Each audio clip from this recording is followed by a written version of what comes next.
to another episode of these podcasts we're doing. We got a group. I'm gonna go ahead and let you guys introduce yourself one by one. We'll start with you. I'm Marcus Martinez, and I'm the cover art specialist. Cover art? Yes. That ain't easy. Right on. Cool beans. So we got the cover art. Marcus. And then I go by Big Tone Mickey Moan. That's my artist name, but usually we'll just shorten it to Big Tone because it's kind of a mouthful. But I'm an artist, and I'm also the engineer for most of our songs, and so I engineer most of our songs. Or the Big Tone. Right on. I'm AM. That pretty much stands for like my regular name, Armando Maldonado. But I'm an artist, and I'm also the co-founder of the label. Yeah, okay. Mondo, right? Yep. And I'm Dave Certified. I'm just an artist here. And yeah, that's about it. Recently just signed, by the way. Yeah. Oh, right on. Recently Okay. just signed, actually. Yeah. How long? Today. No. 10 years old. Right. 2 years old. We've known him forever, but I mean we've been wanting to partner up, and now we finally got the opportunity. Yeah. So the way it first started is he actually had his own label, Wavy Top. We're actually trying to help him branch that as well. So we additionally signed him, as well as his whole label. Right now on his roster, it's just him as an artist and his engineer Urswan, which is also part of our label too, who just signed. Oh, okay. So we're like the umbrella label mostly. Pretty much. Well, I mean, that's good that you didn't let that go and they're helping you out with it. That's Yeah. cool, Continue Solid. that. Day one, we go way back. Way back. Definitely. So my name is Carlos. I go by Creos CD. Basically stands for, like he said, my name. First initial, last name. So it's Carlos. My first name is C, and Rios is my last name. So Creos TD, and the TD stands for Toadette. What does this stand for again?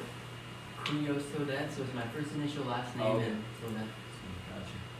And then I'm the founder of Messenger Records.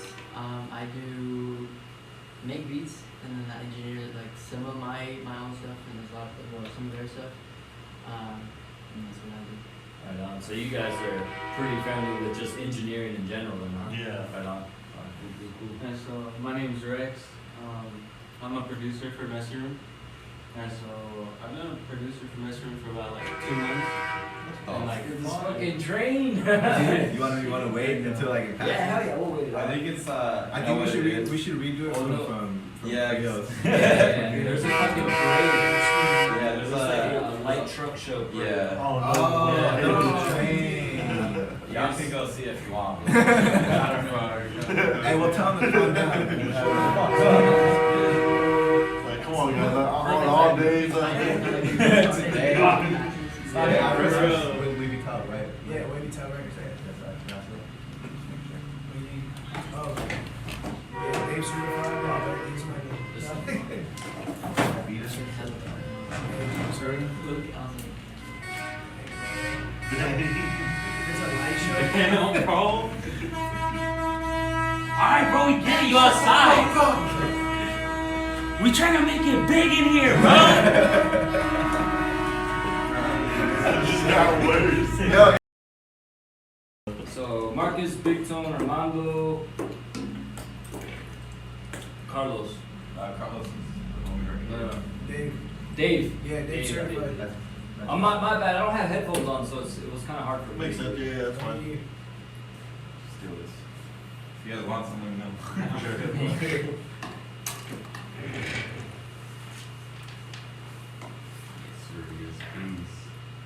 Carlos, producer. Do you have an artist name at all? Creos TD. So Cre- CRIOS TD CRIOS.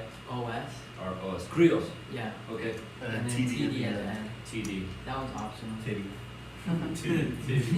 I always say Creos. Creos. Like how it's like if it's a whole word. You know what I mean? Like with like I don't like to say Creos. Literally. I say like Creos. And Yeah. Dave, you got an artist name, right? Yeah, Dave Certified. Dave, sir, just like That's, that. that's literally my. Is that your real name? My real name, yeah. Dude, I was thinking the same thing. I was like, this is my Carito, bro. Yeah. Bro, Bro, shit, I gotta get artistic. I'm already creative, bro. Why I gotta create? Right. My name is Dave Cerda, so man, I just add the fied at the end. Serta? Yeah. Oh, look at this. You want to talk Armando about AM? spelled? Is that what it says? AM? FYED. Oh yeah. Did you write that? AM? For Yeah. Armando? Yeah, AM. AM like AM in the morning shit? Yeah. Alright. So AM. A morning. dot M dot. And Marcus, you got an artist name or No, just Mark. I'm still trying to figure that out. Like, right? Yeah. It's kind of hard to figure out a We name. can't sleep at night. Like, Yeah. that's my name. Your mom's like, I already gave you a fucking name. So yeah, I'm just trying to get. I'm wanting to call you by your artist name as well. You know, that way everybody like realizes that when they search for music, when they search for this and that. Sure. Rex, I mean, most of his that's your artist name. Yeah. Oh no, I was gonna say that's the real name. That's pretty cool too. because most of his social media is all just Marcus Yeah. Martinez, Yeah. and so that's what he could be because he does artwork. You know, he does artwork. And, And I post all of it like on my Twitter, my Instagram, and my Facebook and stuff. So. Okay. At the end, I think that's a good time to do it. At the end of our session, like still in camera, I want everybody to like, be like, yo, follow me on this. We want to For stay sure, tuned and for shake sure. this. We're really interested in like what you're gonna do as well because we have ideas for. Yeah, because I've seen hella artwork in there and like just right there also. Yeah, all the artwork you see is like his. Yeah. And then the one behind you guys, that one I started. I Yeah, haven't that's finished it. filthy. Yeah. Yeah. and then he does a digital art. Yeah, so do traditional, digital. Or yeah, he does both. Right on. And then I mean, you want some tattoos? Yeah. He's Hey, multi-talented. bro. Hey, Hey, bro. multi-talented. Maybe you want a Bro, haircut? many, many You know what I hats. mean? Yeah. Yeah, Hell like yeah. All right. This Yo, is he the did right my crew. This is he the did my right whole crew. sleeve, bro. There, I'll No show sleep. you. What sleep? I'll show you. What Right is what is? Yeah, Did he you just- say sleep or sleep? Sleep. Oh, he's done your whole sleeve. most of them. He did the Bad Bunny, the hip hop one, the Cactus Jack. To And my take care of whole He leg did is all covered. these. Yeah. Oh shit. Two. I still gotta touch him up. Oh, you got Yeah, that he still has to knee? touch him up, but yeah, he does all I these. didn't even know you got that. Yeah, knee. bro, shit. That's good feeling, man. Good feeling in. That's good shit. Right on. I've only did 2 tattoos, but I've always wanted to. Yeah, it's My good money. friends were looking after like, Yeah. shit, why not? And it's To cool. branch He's, out. he's had his foot in the door because of my dad. My dad is a tattoo artist in Toppenish. Oh, for real? Yeah, there's Sure. his name is Sharpie. Yeah. Sharpie's tattoos, and yeah, that's kind of how he learned how to. The apprenticeship and stuff. Yeah. Hey, that's what's Yeah. up. So your dad owns a shop in Yakima, tattoo shop. And in Toppenish. Toppenish, Yeah. yeah. Yeah, Toppenish. What is it called? Sharpie's tattoos. Sharpie's tattoo. Yeah. It's by a barbershop called In the Cut. In the cut. Yeah. I think I've heard of that. Yeah. Okay. It's right Yeah, in the literally barbershop. in the same building. In Yeah. top and just look Yeah. out for it. Mm-hmm. All right next to in the cut. Mm-hmm. Cause Mm-hmm. That's kind of what the like creative world seems to like be, right? Like you end up like dispersing yourself Yeah. into many shit, you know, Cause all like, kinds of it. definitely. What were you gonna say, Armand? What was that? What were you gonna say, Em? No, that shit definitely. Oh, yeah. I was like, definitely. Fuck yeah, definitely. Sure. Well, we can start off with like some of the main questions. I've been kind of wanting to get to know you a little more. Did you guys want to re-announce them? For sure. I don't even think they finished announcing Yeah, them, okay. so. So we'll tap. We'll just. You know one of those fucking Right. words. So we got Dave Serta. Dave, also known as Dave Certified, or That's right? the artist name. Yeah. Yeah. Yes, right. All right, and then we have as well Creos TD, correct? Yeah. And also, tell us more about what you got going on right now in this label group. So I'm the founder of the whole label, Mushroom Records. Woo! And so I brought on AM, and then we slowly brought on everybody else. Okay. And so I make music, I make beats. I started out making beats, and then continued to make my own music. And then I also do like a little bit of engineering for like some of their songs, as well as like my own. And yeah. Right on. So you work with have you worked with Big Tone at all in the sense of engineering and making beats and stuff? Yeah, we have collaborated frequently. on a couple. Yeah, definitely. Right on. I definitely have a bunch of stuff. I mean, we kind of go back and forth. I mean, because we don't use the same program. Oh, And well, so- what is your preference in I like using Adobe Audition. And Okay. so, and I know you like to use I FL use- Studios, right? Yeah, I use FL Studio. And Okay, so, right on. yeah, but that that just kind of shows that that's where he came from with like making beats at first, Mhm. and then he obviously knows his program a little bit better. But I started off doing voiceover stuff when I was going to digital media class over in YB Tech over in Yakima. Oh, hell yeah. Yeah. I was Why would doing- take like what you would do like as a workshop in high school or something like that? Yeah, Or I no, think it's yeah. something So else. it starts off like you're like a junior, and you're able to start doing YB Tech, and you get like an extra credit. You know what I mean? And Yeah, I did the same um, thing. I didn't know they had that though. That is badass. Yeah, they had digital media class over there. Cause I know they have a thing down here, don't they? They have one, yeah, they do In, have like, one on the Grandview? side, but I travel all the way to Yakima from Oh, here okay. to do the culinary part of it. Oh, okay, yeah, that was downstairs. Yeah. Damn, we were in the same building, homie? Yeah. Alright. Oh, that's awesome. Is that, do you know if that's still running? Cause I mean, if people wanna get into that, that's Yeah, that's check out. so shout out Mr. Broom. He's the director there, and an amazing dude. He's definitely helped me and Dave get our foot in the door Okay. with everything that we've done so far. Like honestly, like he's not. I don't want to but Spill the beans, like, homie. there's a couple things that we weren't like technically supposed to do, but he allowed us to do it because of the genre of music we make. If that, I'm gonna not say it, but like kind of, people can get what I'm implying. But yeah, so like we were able to make the music we wanted, say what we wanted, and he let us kind of slide under the door a little bit, and It's more like he didn't know, but knew. yeah, He didn't know. yeah, but there we knew. go. There It's we kind of go. like, man, I should say something about this, but They're on to something. They're on somewhere, yeah. Yeah. That's good. That's Yeah. Mr. Brew. What's up, homie? That's what's up. Heck yeah, he's a good man. But you go on to Rex. Yeah, let's go cut to you Rex. off, my bad. We got another team member here. We got Rex. So yeah, my name is Rex. I'm a producer for Messy Room, and I've been in Messy Room for about like 2 months now, and it already feels like a family, bro. Like this shit is just solid. We work hard, dedication is there, Mm-hmm. and like I'm just proud to be a part of it. And so like the whole time, and then we also got another producer, Johanny. I work with him a lot too. Shout out to him. You good Shout man. out, shout out Johanny. Talented. Alright. Talented, bro. Where you at, Johanny? Where you at? They had to stay home for some Yeah, some personal reasons. But yeah, bro. And then we're also missing one of our engineers, Urswin. He was he's a part of Wavy Top.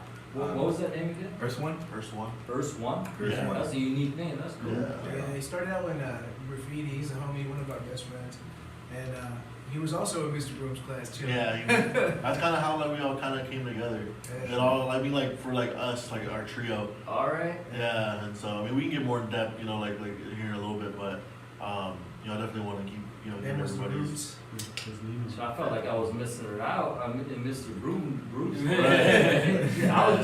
I was just downstairs just chilling making food. Making those fries, those Yeah, fries I with cheese on it. White Tech has been a great starter for what you actually want to do out of high Right, school. No, You know, exactly. like that, Definitely.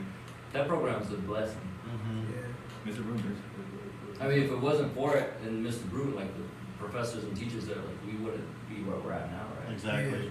And like they actually care, and they're like, they're passionate about what they're teaching, and that's what like I really enjoyed, like being there is just like seeing that, you know what I mean? Like not even just like from my instructor, but from other instructors. Like across the hall, we had what was it, physical therapy, Yeah. and you can tell like the teacher was really engaging, really involved. Down the hall, we had the police academy thing, and like he was really involved, like as far as even doing the workouts with them. Yeah. You know what I mean? And so like you can just tell that like they really care about the success of their students, and that's something I really appreciated, like being there. And then also when me and my homie Urswan, the other engineer, we got a chance to go to a Skills USA competition.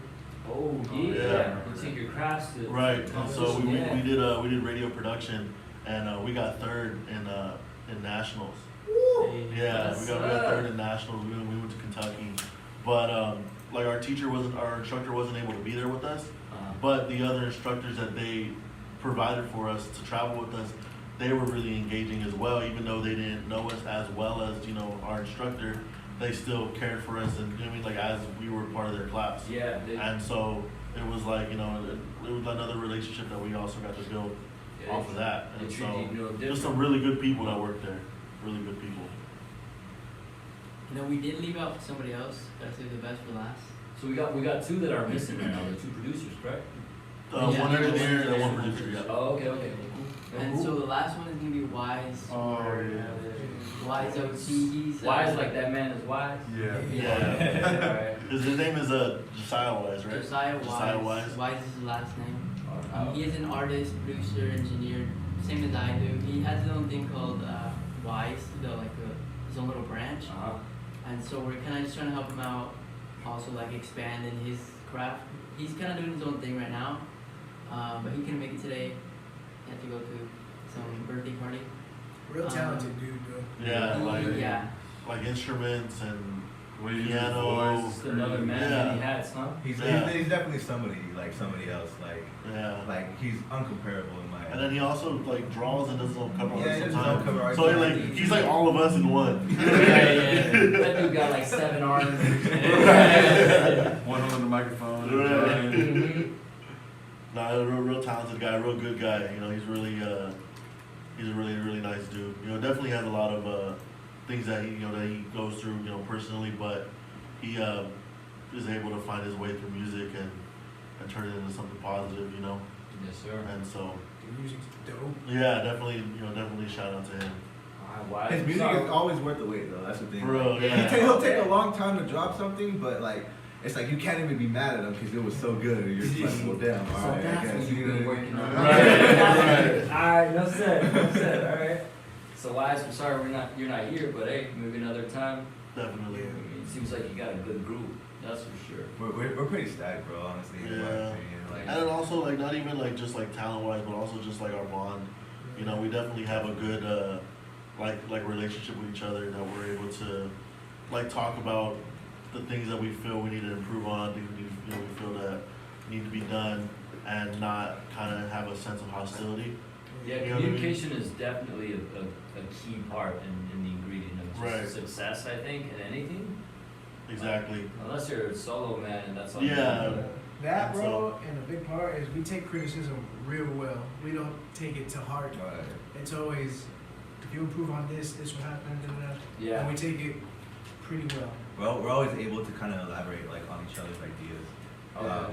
That's a really good thing. Like literally, like the fact that like we're able to communicate like about anything, and the fact that I think that we're all very open-minded. Mhm. So it really keeps us intact, and it really keeps us on track to kind of really improve. Yo, that's the energy you kind of need. Yeah, and, Yeah, and that's especially if exactly it's more why. people. Yeah, and that's I mean- exactly why we look at ourselves like as something bigger than what there is a lot mostly going around here, because we feel like a lot of around here why the success isn't as high is because people kind of feel threatened by one another or choose to kind of be in a competitive lane. I Yeah. feel like people aren't as open-minded. I'm gonna have to stop you there. I'm sorry. I'm sorry for interrupting you. My bad. But No, you're good, keep going. I know, but like the camera that's facing them is right behind you, so I don't know if you're in the shot. That's the only reason. I don't want to miss any of this juicy ass shit. I'm watching this later on. I'm like, man, he makes a good fucking point. Like more people in a group like this need to hear this kind of shit. Right. And I'll repeat myself. Just let you know. So Yeah. it comes organic, but also I'm gonna Yeah. repeat exactly what I said. No, yeah, but yeah, just to kind of elaborate, on what Tony's saying, because we do work very well as a group. So you match. We just feel like we like to make everybody feel involved. We don't like to kind of leave anybody out. We kind of try to make sure that we keep each other on track to make sure we're all together coming as one. But other than that, we really do look at ourselves as something bigger than what most people look at us. You know what I mean? We feel like we definitely have something very unique, and we're very a rare label that you can find. Because like I said, a lot of people, they always get into a competitive lane, or they're just not open-minded in general. You know? So it's kind of a grateful thing to have a label like this, to be perfectly honest. That's a blessing, to be honest. I mean, just right off the bat, I want to ask you, Serta. Is it alright if I call you Serta? Serta, I call you Dave, Serta. Let the people know. Call him Wavy Davy, bro. Wavy Davy. Wavy Yeah. Davy. Okay. Wavy Davy. Yeah. Seeing that you're new to the group, not too new, but I didn't get an official answer. How new are you to the group? In the sense of being signed, we're you know, making just the being. band. In the sense of being signed, brand new, but like Okay. even before that, we all heavily collaborated, known each other for most of our childhood. Yeah, I've known him since we were like 6. Like we used to wrestle together. Yeah. Yeah, because you Little guy guys wrestling. eventually just going to the same YB Tech program. Yeah, and so you Wavy, and who else? So I felt like there was somebody else. First one, there was the other label mate. Alright. But I mean, yeah, like we definitely had you know, like kind of humble upbringings where we're able to kind of pull from that and like me and him, we kind of have a chemistry. Just being from the same place and being from, you know what I mean, just Yeah. the same area and kind of having like a similar upbringing. Mhm. We're able to kind of like portray that. Like we also have like a collab tape. Yeah, So we have a collab album that we put I out. would hope so. Yeah, we put out and it's just, you know, the chemistry there is just kind of unmatchable. You know what I mean? And the cool thing about that is that, like, me personally, when I heard that project, it's kind of like the way they, like, everything was put together. Like you could kind of feel the chemistry through their music that they made, you know. And it was, you could tell, like, the bond is just there throughout the whole project, and it's just cool. It's a cool feeling, like, to kind of see that. Isn't that crazy when you hear music like that? When there's a collaboration, you're like, man, these guys either practice hella or they just know each other. I can feel the chemistry in the Yeah. music, but definitely whenever they work together, you definitely feel that. Whenever we all work together, you highly feel that. For sure. Well, the question I was gonna ask you is, like, since you're new to the label, what was the energy bringing in? Like, how did you feel about the whole thing, and how was the energy towards you as well? Well, it first got brought up a while back, and then it kind of just, after a while, just started making sense that we should have just merged. Just Initially, because we were collaborating so much, and we already know each other really well, and we just want to represent the Valley as a unit versus individually. That's Like- kind of literally what it was. We like that mentality, man. That's kind of what we're trying to create right now, just by doing this. Yeah, like, We want everybody to at least know about each other. I mean, we don't want no fucking hating, that's for damn Yeah, sure. for But damn we sure. know that shit comes. We know that comes. But also, as long as we collaborate together and know of each other, let's bring this place on the map. we're really trying to like break the crabs in a bucket thing, because that's, I mean, nobody's gonna get anywhere, bro, if we keep pulling each other down. Yes, sir. So like, preach unity. That's all. Oh, yeah. That's I what it feel was. like that should be on a shirt. Preach unity. Yeah, I like that. Dibs. That's Dibs. All right. it. Copyright. right. Heard it here first. Heard it here first. Heard it. Preach unity. That shit goes along with. So we talked about YB Tech, how that brought some of the group together.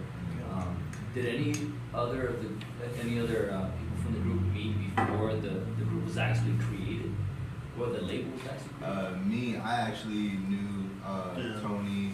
I knew of Marcus already, and then David, because we're all from Toppenish, Yeah. right here. So because I started off making music in like 8th grade, and then that's when we kind of came across each other. David was already making music at that time. He was already building a name for himself. Oh, okay. Right on, Creole. Yeah, Right on. so he was really putting on for Toppenish at that time, and I really idolized that. I really idolized what he was doing, and how he was really doing something for the town and kind of giving the town a different image. Because where we're from Toppenish, we're known for certain things, and we really try to prioritize changing that image and bringing a whole new meaning towards that name. When people say that. But I've known Dave since I was probably like 5th grade, 6th grade. What's it called? He started hosting writing sessions in the back of his garage. What? And he was started hosting this yeah, shit? he was just inviting. He was just inviting like a bunch of random people that who possibly had potential. Eventually, as far from my memory from that time, not a lot of people really stuck around. A lot of people lacked dedication. In just a regular sense to really know that the work that you have to put into your craft. And then me, I was still like really unsure at that time. I knew it was something I was interested in, but I wasn't really fully sure about it. So David, from that point on, he kept on making music, he kept on grinding, you know, he built a name for himself. And I actually ended up finding out about Tony because of him, because they started working together, and I noticed, you know, they started putting out tracks together. Yeah. And we already knew about each other at that time, and it's crazy because the music is kind of what really brought us like together. Once I started getting into that, they kind of, you know, they really accepted me, you know, like a brother, you know, and they showed me the ropes, you know, and they've been nothing but, you know, like a big role model to me, you know. And we were able to build that chemistry throughout the years of just knowing each other and, you know, kind of showing that support. And one thing led to another, you know, we kind of became more of a family, you know, once we ended up working together way more. And I feel like this year really kind of justified, you know, my relationships, you know, with everybody, you know, because just of the dedication that they show, and, you know, their willingness to, you know, adapt to things and to really just be like the best version of themselves, but also maintain keeping it real at the same time. Yeah. So we've known each other for quite a couple of years. I didn't fully get to know them just until I started getting more into music, but we've known each other for quite a couple of years. So we just always maintained keeping in touch and everything up until this coming point where we really got a chance to get closer. Communication, man, that's the key right there. So just good words for sure. So I got just a recap on this. How old were you when you started doing these writing sessions? Because that's Me? yeah. I see, you were in 5th grade. I was in 5th grade. What? I don't even I remember started how I writing got since- invited, to be honest. I don't remember how I got invited, but I remember What, showing what up. grade were you in? What Oh grade? were you in? yeah. His little brother is in the same. It was in my class actually. We're in the same grade and everything. He actually told me about it. Okay. And so that's I what I think it ended was up. 6th, 7th grade if you were in 5th grade. 7th grade if you were in 5th grade. I've That's been for writing sure- since I that was for like, sure, since 2008. So you started that when you were in 7th grade? Yeah. And I've been writing since like 2008. So That's what's up, man. I've been, at that point it was just, I'm trying to perfect it. Yeah. Because obviously, when you start, you know you're not good unless unless you are good and you get told that. But I had to work for it. Yeah, I mean, that's gold that you wanted people to come to your garage and just write this shit down and start creating something. Because, like, what else were we doing in middle school? Well, getting high and shit, right? Outer sports. Maybe I said this to myself. I don't know. Yeah. But yeah, either sports, getting high, or just fucking playing video games and stuff, Exactly. right? Yeah. Someone came up to me like, hey, yo, you wanna write some shit down and maybe create a song? Like, I mean, yeah, hell yeah, dude. Where? Garage. Well, fuck it. Like, it's a start. Let's go. Yeah, at that time, I kind of wanted to be different. Everybody was either a job, nerd, or something. But Yeah. I was like, damn, I don't have a title, bro. I was like, man, I need you just to watch Freedom Riders, I'm inspired. Yeah, there you go. But Man, that a lot was comes from writing, man. Yeah. It's no joke. TD? Is that right? Yeah, Creos. Creos. So you said you were the one that started the label? Yeah. Okay. When was that? I want to say like about a year. It's like almost 2 years. Almost 2 years ago? Yeah, like a year and a half maybe. Okay. So I kind of came up with the idea not too long ago, like I said, almost a year ago. And so I kind of just wanted to expand, like as far as like collaboration wise. Uh-huh. And so I kind of had the idea. I was like, I kind of want to start like a label, but it wasn't like a solid idea yet. It was kind of just floating around. And so me and him like collaborated. I think it was like 2017 at first. Yeah. We had like made a song together, and so we like made that, and a couple years passed, we like didn't link at all, and so we finally got back to like each other, and we decided to collaborate again. And so one day I had him over like during summertime or like I think it was summertime. Yeah. And so we like collaborated, made it like a couple tracks, and then I kind of like spoke the idea to him that I kind of wanted to form this like label type of thing. Uh-huh. And he like really rode with it, and he kind of like gave in some insight himself. And by the time he left, we like had that like plan to like start it.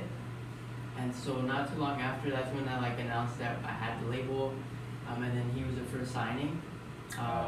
And so that's kind of how it started. And then slowly after that, that's when we signed Big Tone and like everybody else. Okay. So this is like sort of new, like this label. Yeah. Like, Yeah. this Yeah. new- It's crazy because like But the chemistry's not. Yeah. Okay. You guys all just clicked.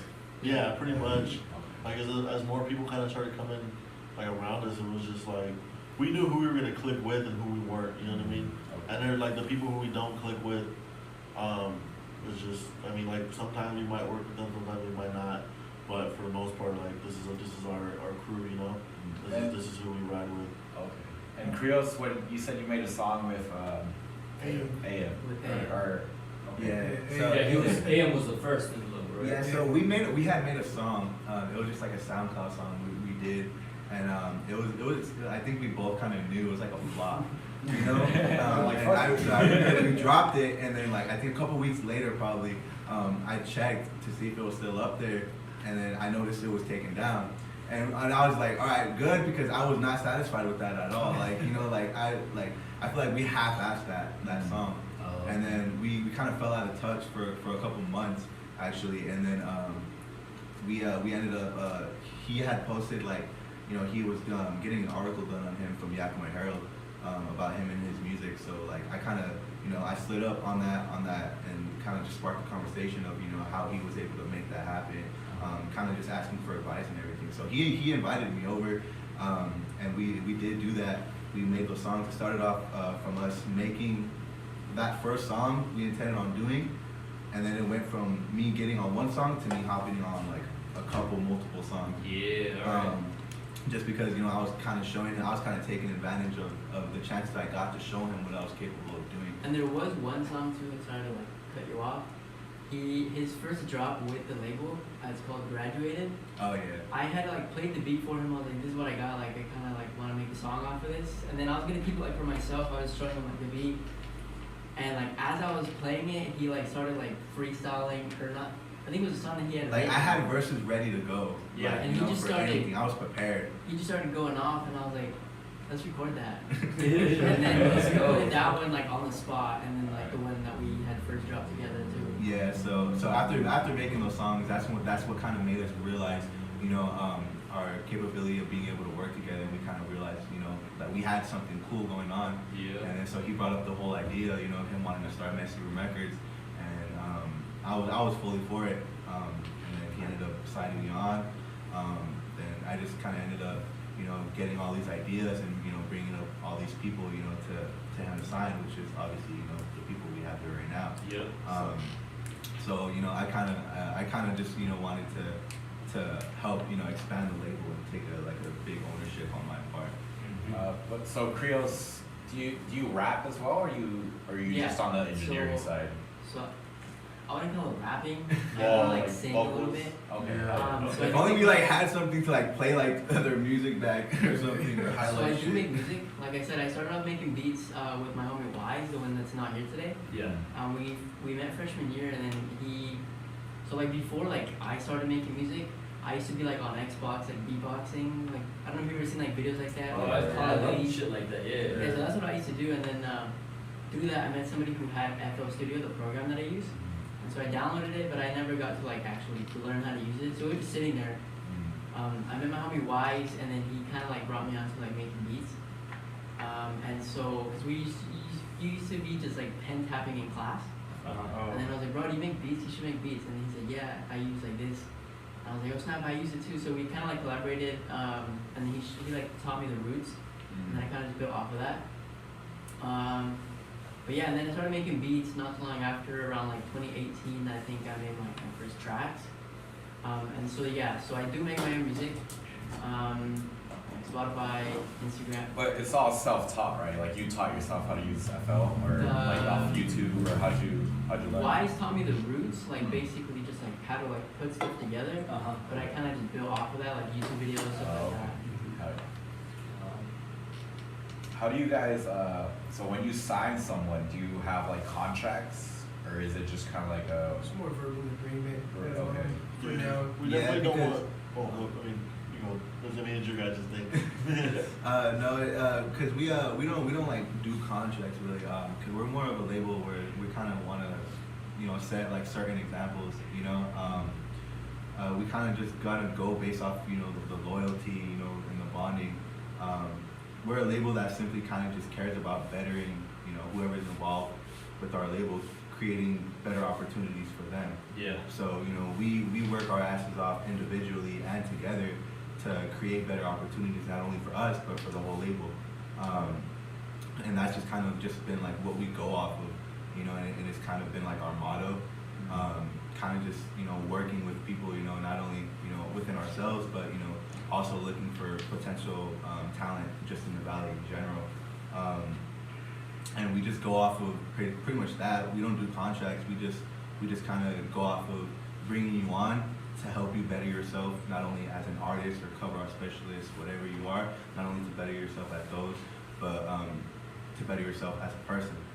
You know, we just really care about creating better opportunities. Just keep rising, for the keep people better involved each with other. us. Yeah. And also, I think that we also don't want people to feel like people who are involved in our label to feel like constricted to having. I mean, what we're doing, we're all helping each other out, but at the same time, if opportunity comes where it's only you, you know, we don't want you to feel like you have to bring us all. I mean, we're not like bring us all with you, but like where you have to, you know, like say like, no, I can't do this. I have to tell my label, or I have to, you know, you get what I mean? Can't drop a Because song today. right, exactly. Or you can't collab with so and so because I haven't got label permission, or you know what I mean. There's stuff like that. Because at the same time, it's like I know if I were to, you know, like if somebody were to take interest in me as an independent artist and not my label, like of course, you know, I would like to jump on the opportunity, but I know my roots. I know that once I get to a certain position, obviously I would try to bring them up to speed. You know what I mean? Because like, you know, like it's hard to get somebody to see the potential in a whole group.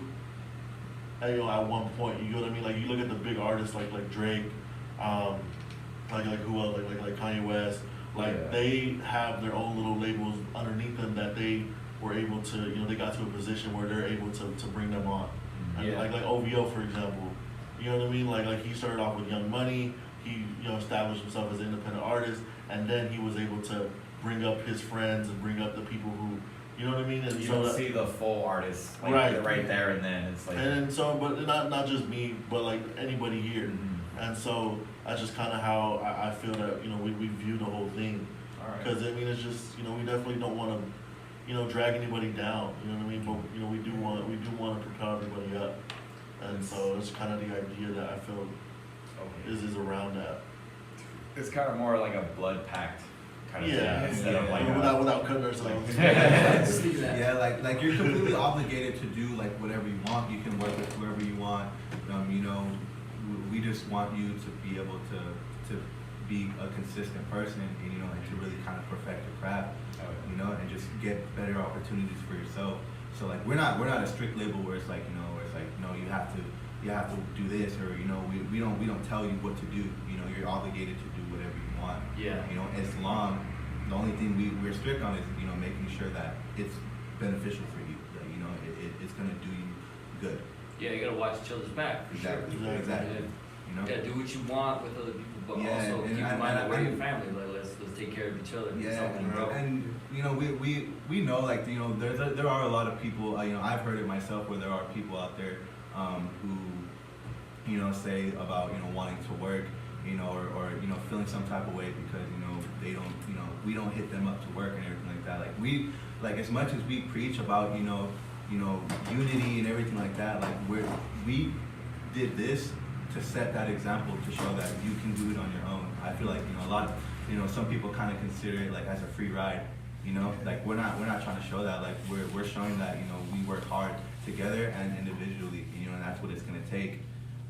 You know, and you know, it's just sometimes people probably you know, come off different because of the fact that we preach about, you know, working with everybody, you know, saying fuck the money, you know, it's about, you know, working what you got to do to get to the money, but that's not completely what it's all about. You know, it's just like, you know, we work with people who we know have something to benefit, you know, that we know who are at, you know, our level and our level of consistency, and, you know, in our work ethics, you know.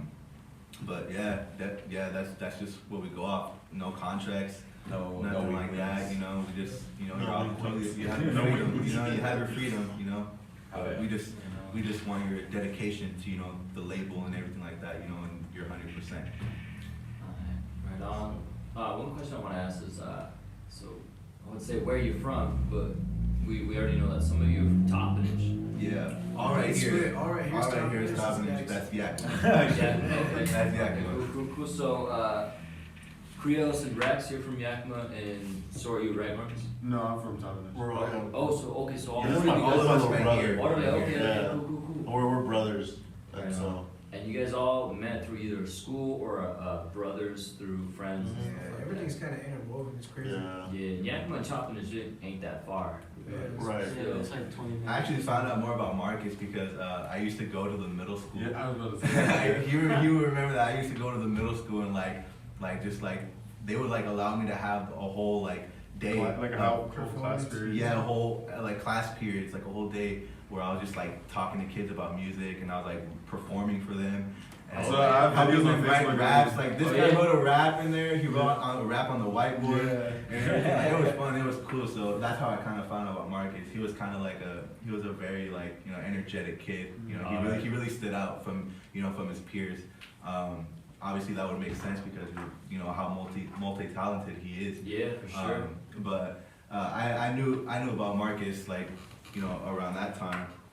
Now, and I was in 7th grade, and he was weren't you a freshman? Actually, that was like a sophomore. Sophomore, yeah, and that's when I really got to know him.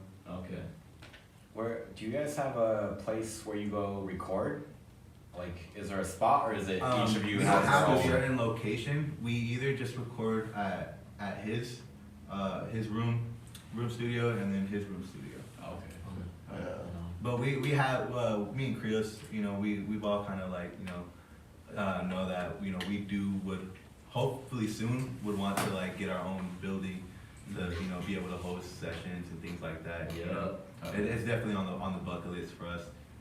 But once we're more down the road able to make that happen. Where would that be? Like in Yakima, Toppenish? Probably Yakima. Probably Yakima. I mean, Yeah. at the same time, we're probably gonna look for the cheapest place we can get. So, We were on that grind too. We're like, alright, this seems to work. Let's check with my bank. You do what you can with what you got. yeah, definitely, Right. definitely. And when it comes to your dreams and your goals, like sometimes you're like, fuck it, I'll put a down payment. I don't even have the money. I'll take a Let's get a loan. loan. I believe Take a in loan. myself. Got you an IOU. IO times 2. So one question, we got hella questions, alright? What projects do you guys got going on as a group, as a label? Is there a That's so crazy that you asked that. Yeah, I'll let him So, go ahead and talk. You gotta about it. explain Messy Room. You gotta explain the Okay. first. So when I first started the label, when we like first got together and like made it happen, I wanted a first release like to kind of show people that we're here now. And so we made a first album. It's called Messy Room Sessions, the EP. mixed? On that Messy time, it was just Messy you Room on the Sessions. label. Messy Room Sessions, the EP. Yeah. So at the time, it was kind of like my thing that I wanted to do. So I have myself, AM. Who else? I think I have one dude from. I work with an artist from Lagos, Nigeria.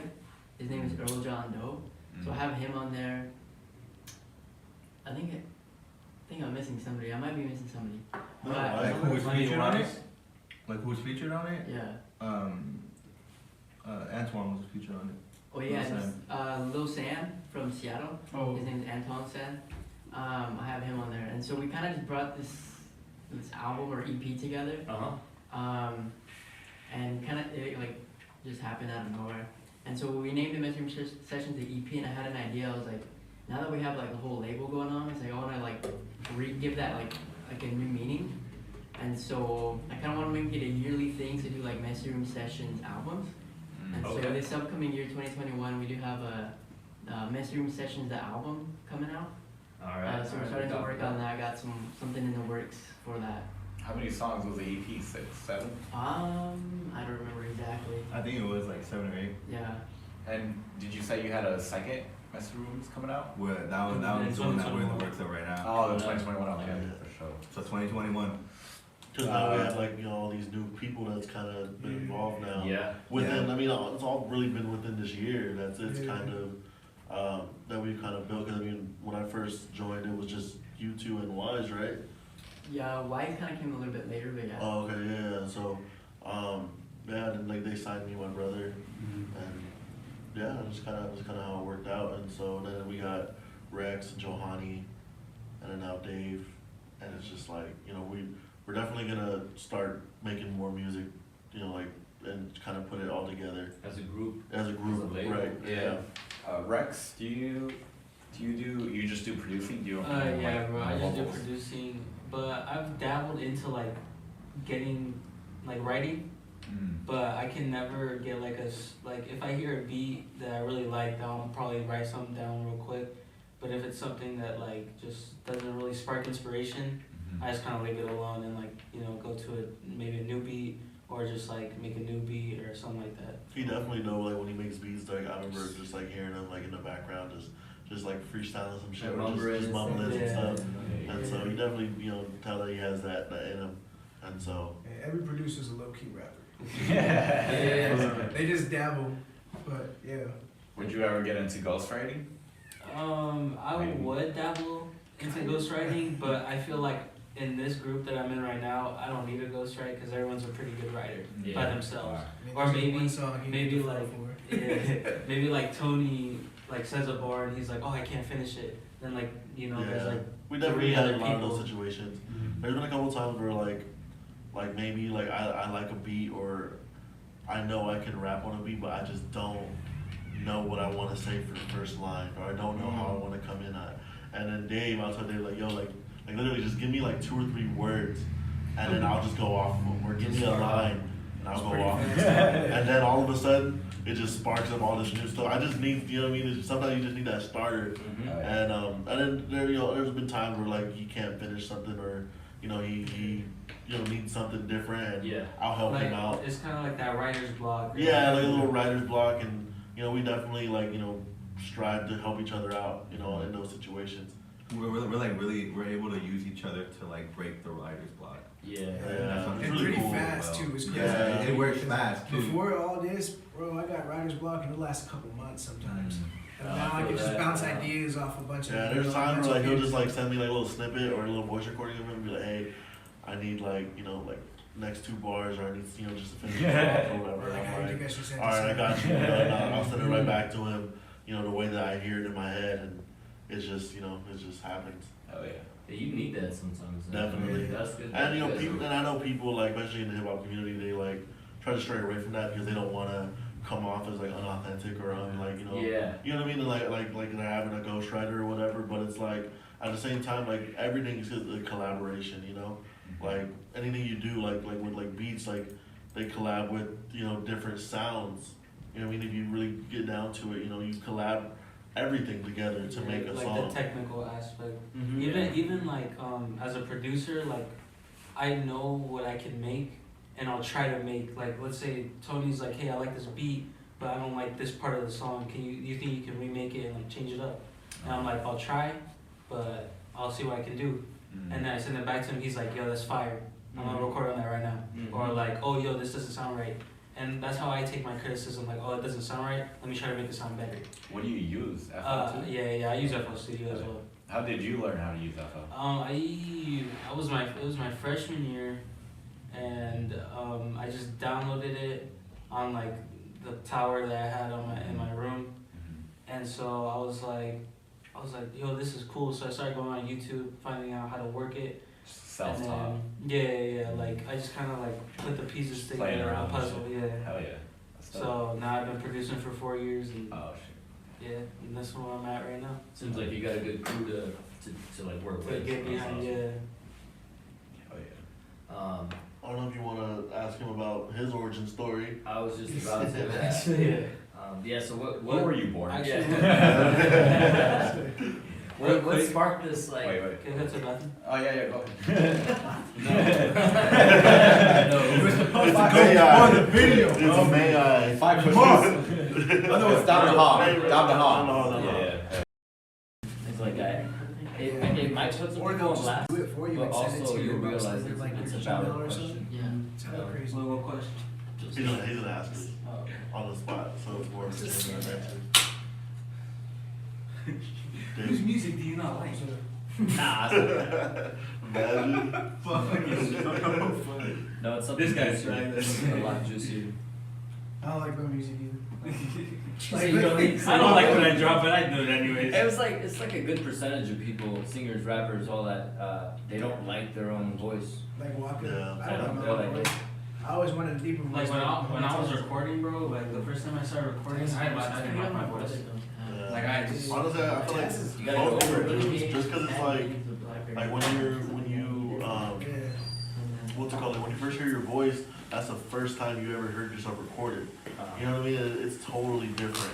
It's a different experience than hearing it in your head, and it's just like then you know actually rapping it in person than recording. right, And exactly. then you gotta put all these effects on your vocals to make it sound even cleaner. And Yeah. just like, And like now, like me, like especially with like the things that I've been experimenting with, I love my voice.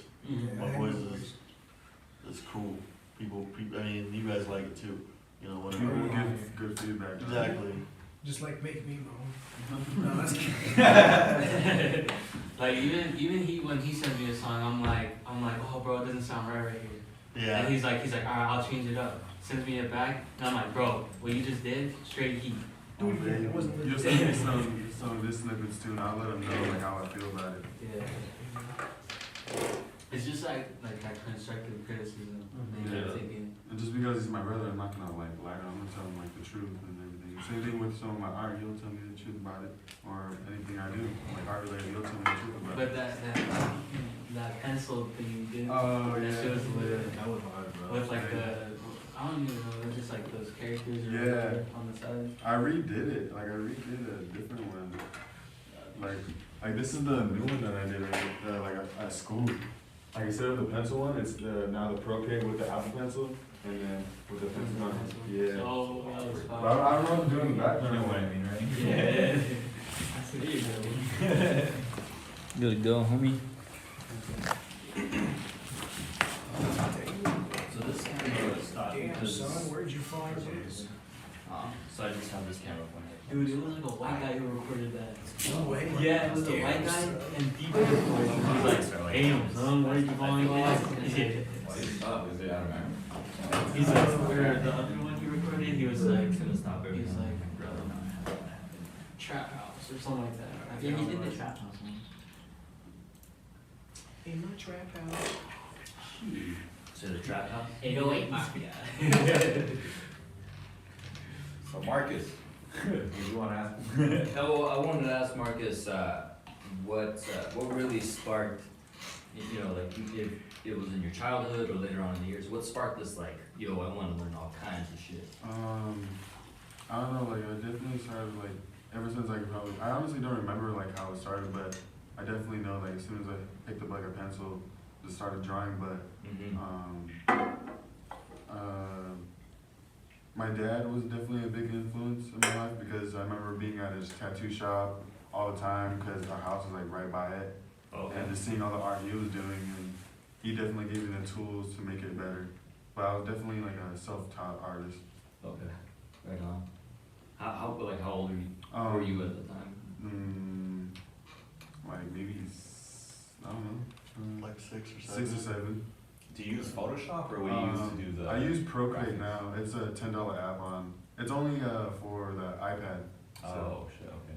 Really? And that, yeah, and it's like I've been crazy. trying to look for it on Android. I can't. No, yeah, find you it for can't. that It's reason. only for the. No, seriously, I'm like, Yeah. man.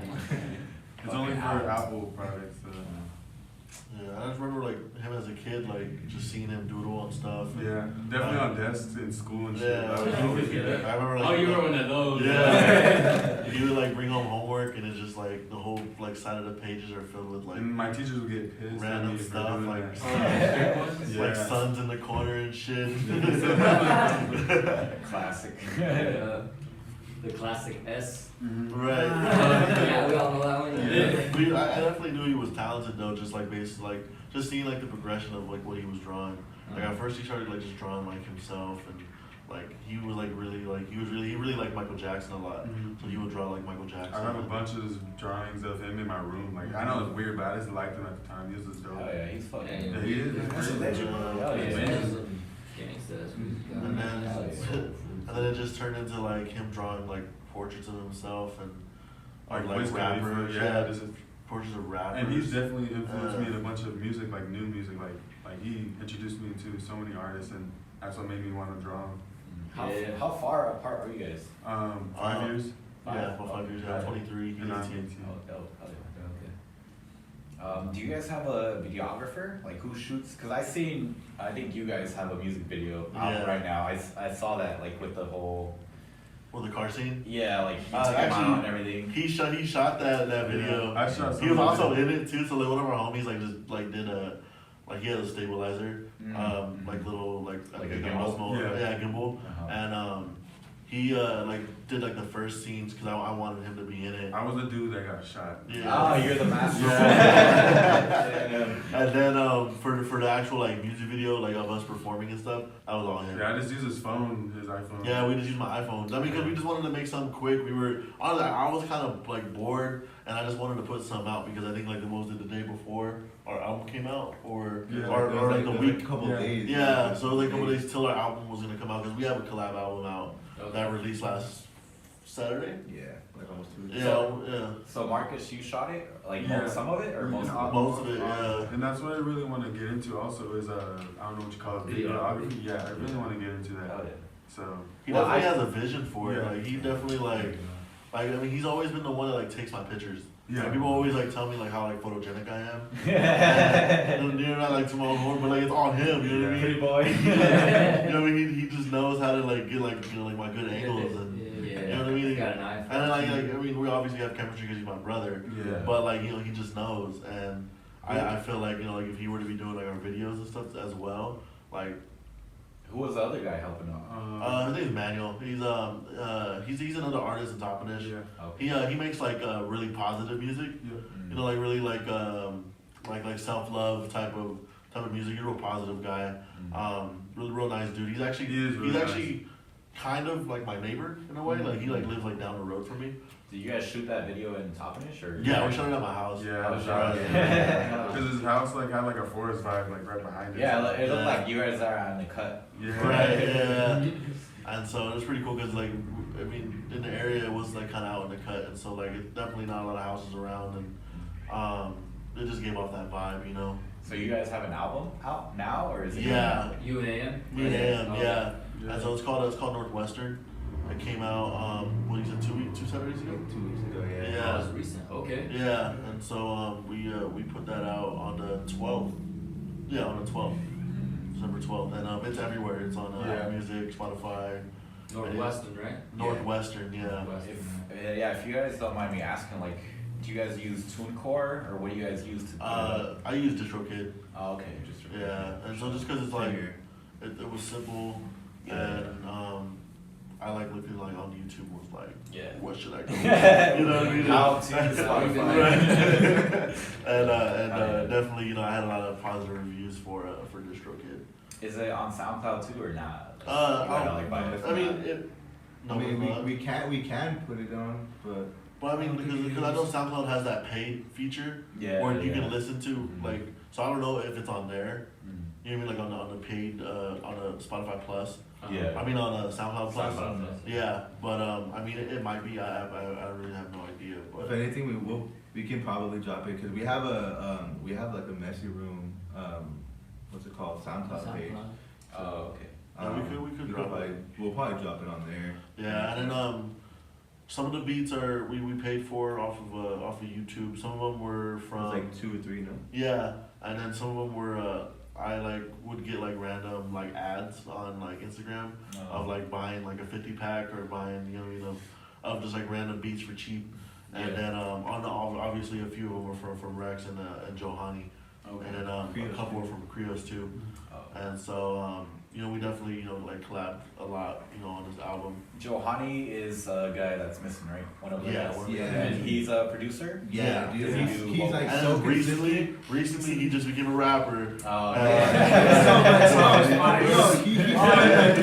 he's got something though. Yeah, He sounds like he's got he's pretty something cool. low-key. He's pretty Yeah, I different. heard. Oh, yeah. No, but he's so consistent with beats, bro. Like in the, Oh, yeah. in the group chat, he was saying like he made like 15 beats, bro. And That was like, you. That was like, Rex. That was me. Oh, it was him actually. Yeah, they were Yeah, like that's Rex. like- Pack after pack. And then, Like, and what then the Johanny was fuck? saying Dude, like, that that's me. Johanny was saying that like he stays up crazy like Yeah. making beats. And there'll be random like times like I'll be like up on like TikTok, you know what I mean, just like watching videos, and all of a sudden I get like a random notification from like Johanny at like 2 in the morning.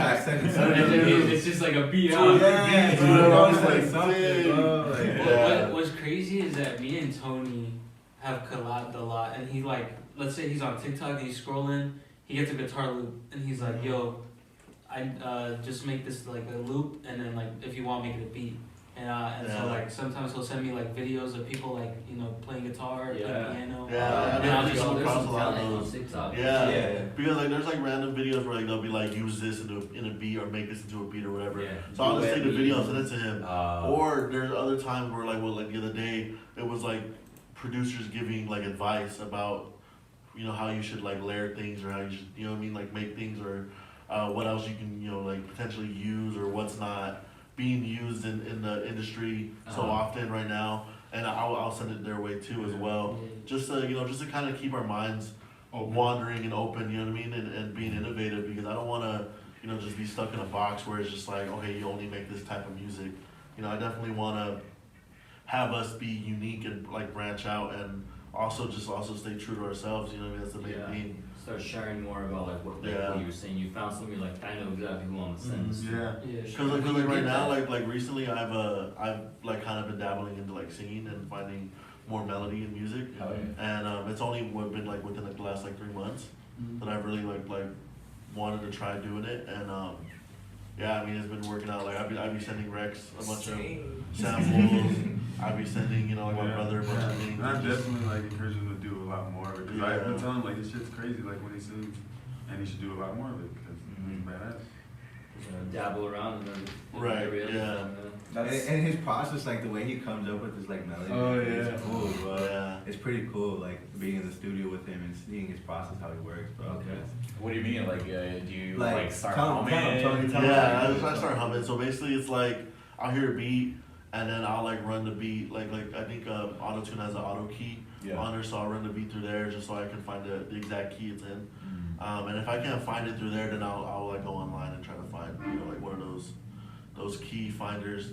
But I'll just start humming through the Auto-Tune with the right key, and then I find, you know, different patterns and melodies and different things that I can kind of, you know, like and integrate in my wordplay and flow, and then I'll just record it like right from the start, you know, so I don't miss anything. I'll just record it, and then I'll like go back and like try to find the parts that I think will sound right, and then I'll start writing the words to those hums. Yeah, exactly. Okay. Hell yeah. And so that's just like I learned that from one of my friends. His name is Jay. He goes by Westland, and he was an engineer in LA for a while, and he's like engineered for people like Post Malone and like Famous Dex and a bunch of like big names. I think he was like was it not Atlantic? I think it was like Universal or something like that. One of the labels down there that he was working for. In Cali? In Cali. Okay.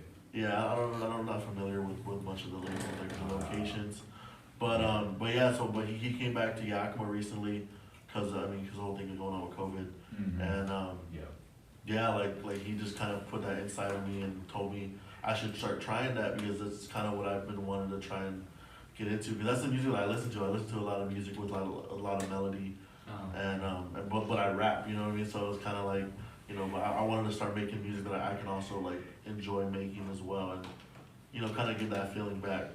That's one of the questions we had. So you guys do rap mainly, right?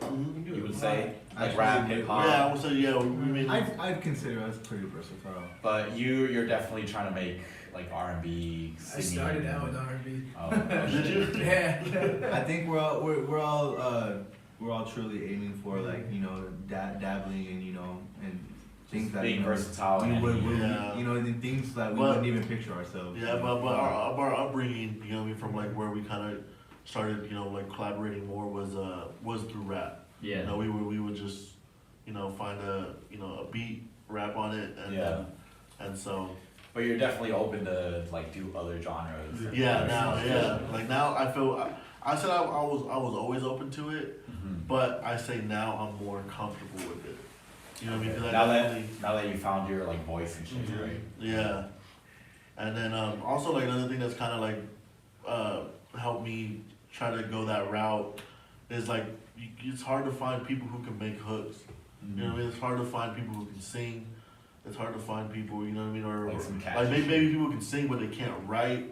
You know what I mean? So it's like, and then like me personally, I can't write for somebody who sings like you know what I mean, like Givian or like Yeah, give it. you know what I mean, or somebody who's like a true R&B singer. Yeah. Like a Bryson Tiller, or you know, I can't Yeah. write in that style, but you know what I mean. Like if I do it myself, it becomes more efficient for me, and you know definitely, and then also it just shows my versatility, and that's just kind of you know my idea that I had behind it, and then you know just making stuff like that. And then Krios is you know he's definitely came through with some big hooks. Oh, man. You know, there's some big verses, and so Like writing hooks or like actually like singing? yeah, because he sings. Oh. And so okay. like yeah, because before I really even met him, you know obviously I didn't really know who can make hooks, and we didn't really have anybody you know in the camp or anybody that we were talking to that sang. And then Krios came around, and it was you know it came more easier, and definitely you know like so we can kind of reach a certain like audience, I guess you can say. And so you know because like most people really just like me and David because we can rap. You know what I mean? Like a lot of the old heads would just tell us like, yo, like, oh, y'all get down, you know? And so, but we definitely wanted to try and reach some of the newer kids as well, you know, especially with this new like auto-tune type of wave that's going. You know what I mean? And so I definitely wanted to keep up with the times and not be behind, you know? Yeah, And so, but also, you know, like we do have our song where we, you know, we be talking our shit, you know? Yeah. And so- We all got those songs. Right. Hell yeah. So one other question, because people are asking you, not just asking like you guys in general, but whenever I listen to music and I hear a few things, I'm like, I wonder what this person's like in real life, you know, or like in the real world. But I'm just gonna go ahead and say it, the N word.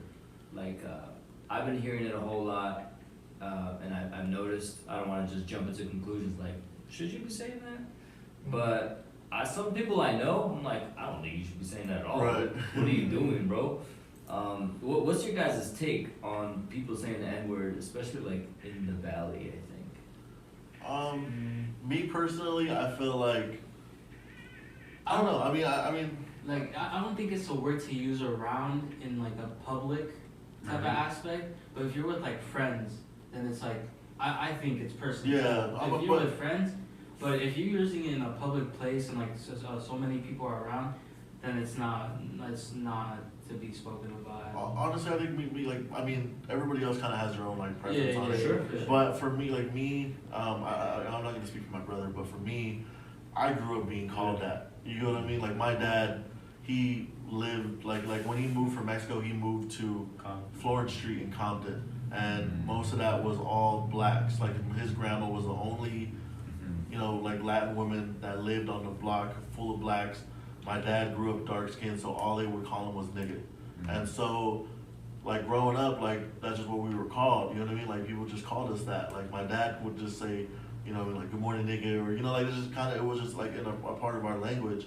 And so, I don't know. I feel like somebody who doesn't really come from that culture probably shouldn't be saying it, but you know, we did. You know, like It's more of a culture thing. Right, yeah, like definitely, and I wouldn't say like culture as in like like where you're from, or like I would say your like culture community. like like where What you like grew how up you around. exactly, you know what I mean? Like I grew up around like hip hop, you know what I mean? Like I grew up around, you know, all that, and I was born in Ohio, Cincinnati, Ohio, and when my dad and my mom lived out there, like most of the people that were around us were blacks, and so and I remember like my mom told me one time that like we were at a gas station and somebody thought they recognized my dad and was like, hey, what up, nigga? And like my dad was like you talking to me, like, you know what I mean? And so it's just, you know, just those things that I mean, I'm definitely comfortable saying it, and I have no like Disrespect. yeah. I mean, obviously, I don't mean no disrespect because it's just, you know, it's just what you know what you say. You know, it's like it's not, you know, it's the way you say it, obviously, but it's like I'm not like uncomfortable saying it around any color. It don't matter. it don't matter, because I know people will be like, oh, I'll say it around my friends, but when a black person comes around, I'm just gonna, I'm not gonna say it. Oh, yeah. You know what I mean? Like I'll keep true. I'm not gonna hide behind that or like try to fake it. You know what I mean? Like the way I talk to any of these guys is the way I'm gonna talk to any race. It don't matter who you are. Because I remember when me, David, and Tony went to Kansas, and we were with this homie we were with. I'm not gonna name any names, but where we were. We were in downtown. What was it? West downtown Kansas City, Missouri. I forgot like the name of like the area, but it was mainly Westport. Yeah, it was Westport. Okay. Yeah, so we showed up and like, it's just mainly black people around us, and me and Tony are just saying the word, and the guy we're with is like, hey, shoot, like, don't, like, chill yeah, out. me and my brother were just like, it just came natural to us, and everybody just showed us love, and nobody thought anything, nobody thought that we were not not supposed to be there. You know what I mean? Yeah. And so it's just kind of, and then like, he comes, the guy that was telling us like, that we shouldn't be saying that, he comes from, Mexican tradition. He's, you know what I mean? Like the type of person that would just say it around his friends, but not around, you know what I mean? Yeah, no, that's why I brought it up. All right, and so, but I mean, it's definitely preference, but for me personally, and probably for my brother as well, it's just something that, it's just natural. It's just like, you grew up with it. grew up on it, yeah. Yeah. It's like, how are you gonna tell me not to say it? You know what I mean? Yeah. Yeah, I feel like that was a big question because when it comes down to music, like you'll talk to this person and it's a completely different soul, and I get that with music, but there's certain words that like people like. It's a head tilter, you're like, Right. You're like, should I really say it? Like, Yeah. Yeah, But so you there's kind of also- need some kind of explanation sometimes. Right, and then there's also black people that, they really preach on just not saying it at all. Yeah. You know what I mean? Right. Yeah. And so it's just like, it's definitely something that's became more culturally appropriate based on the color of your skin. But at the same time, like the root of it, obviously is evil. Yeah. The root of the word, the origin of the word, obviously is evil. But it's definitely came into something to turn into something that's like a term of endearment. You know what I mean? Like that, that's my nigga. That like it's just something that it's not as hostile anymore. But it's definitely the meaning behind the way you say it as well. Yeah. You know what I mean? Sure. Like. Never hard. Right, yeah, and it definitely, it definitely springs a lot from color too. Like I don't know, a black person can say it, and then a white person say it right after, and then all of a sudden everybody's all hostile. Like, you know what I mean? And so it's just like it definitely. I hate to say it's based on color, but it really is. For sure. And so That's one of like the questions I want to ask. Like, Right. well, When I you go know to if New I would York, be bro, watching. anybody from New York is wild. Yeah, I'm sure you guys know They even say Takashi. no. Yeah, motherfucker, they spit it. Yeah, bro, it's like- popping dick like a wheel. It goes to like where you were raised around. So. Exactly. Yeah, it's just like, there's different backgrounds from all over the world. People come from all over the world, you know what I mean? We never know who's like from where, you know what I mean? So Yeah. we don't know how they accept it from where they're from. Right. We only know about where we accept it from where we're from, you know what I mean? And for us, it's just like, it's a word, but we mean it more like friendly than we would ever mean it in a different way. And I know all my black homies that I have, and I have a lot. I've met a lot of people. I used to live in Maryland as well, so a lot of like it's heavily populated black over there, and nobody's ever really had a problem with me saying it. And some people even think like he's black, like especially in the summer. I do my curly hair, or when I get dark, it's just like they just Summertime coming right, around. exactly. So I definitely have never had an issue, Oh, yeah. with ever saying it. So that's just me personally though. Can't speak for everybody else, but for me. No, yeah, because there's definitely a lot of people around the valley who say it, but it's not. They might not be from that like. And I think it's funny because a lot of people around the valley do say it, and there's not a lot It's of probably black just a people. valley Yeah. thing. You know what I mean? Yeah, that's Yeah, where valley I'm thing. coming Yeah. from. Like that's why. Right, and that makes sense. Yeah. And so, but like knowing the backstory of like my dad and like where he's from, and then like him, us basically being raised, being called that as a kid. You know what I mean? It's like, how can he not tell us not to say it? Yeah. You know what I mean? Like, it's just kind of. Comes from that, I don't know. Like, Yeah, it's just kind of how I view it. And then the people out there that say, you know, oh, we don't call Mexican spics or whatever. We don't call each other spics. Yeah. Right. Anybody, one of my friends, You know what I mean? you better turn the fuck around. Right. Go do some research or go get slapped. Right. Man. Shit, back to That the juicy question? What was that? Was that the juicy question? That was the juicy question. Because as a Yeah. viewer, I know some of the viewers are like, I got some questions y'all didn't Yeah. ask, you know, and that's one I should have asked from the beginning of our podcast, you know. This is juicy. I thought it was good, right? Yeah. It's kind of an important topic too. Yeah, with what's especially going in the on rap now. culture, for Yeah, you sure. know what I mean. Yeah. But hopping back into some of the other questions, I'm gonna let you take this one. no.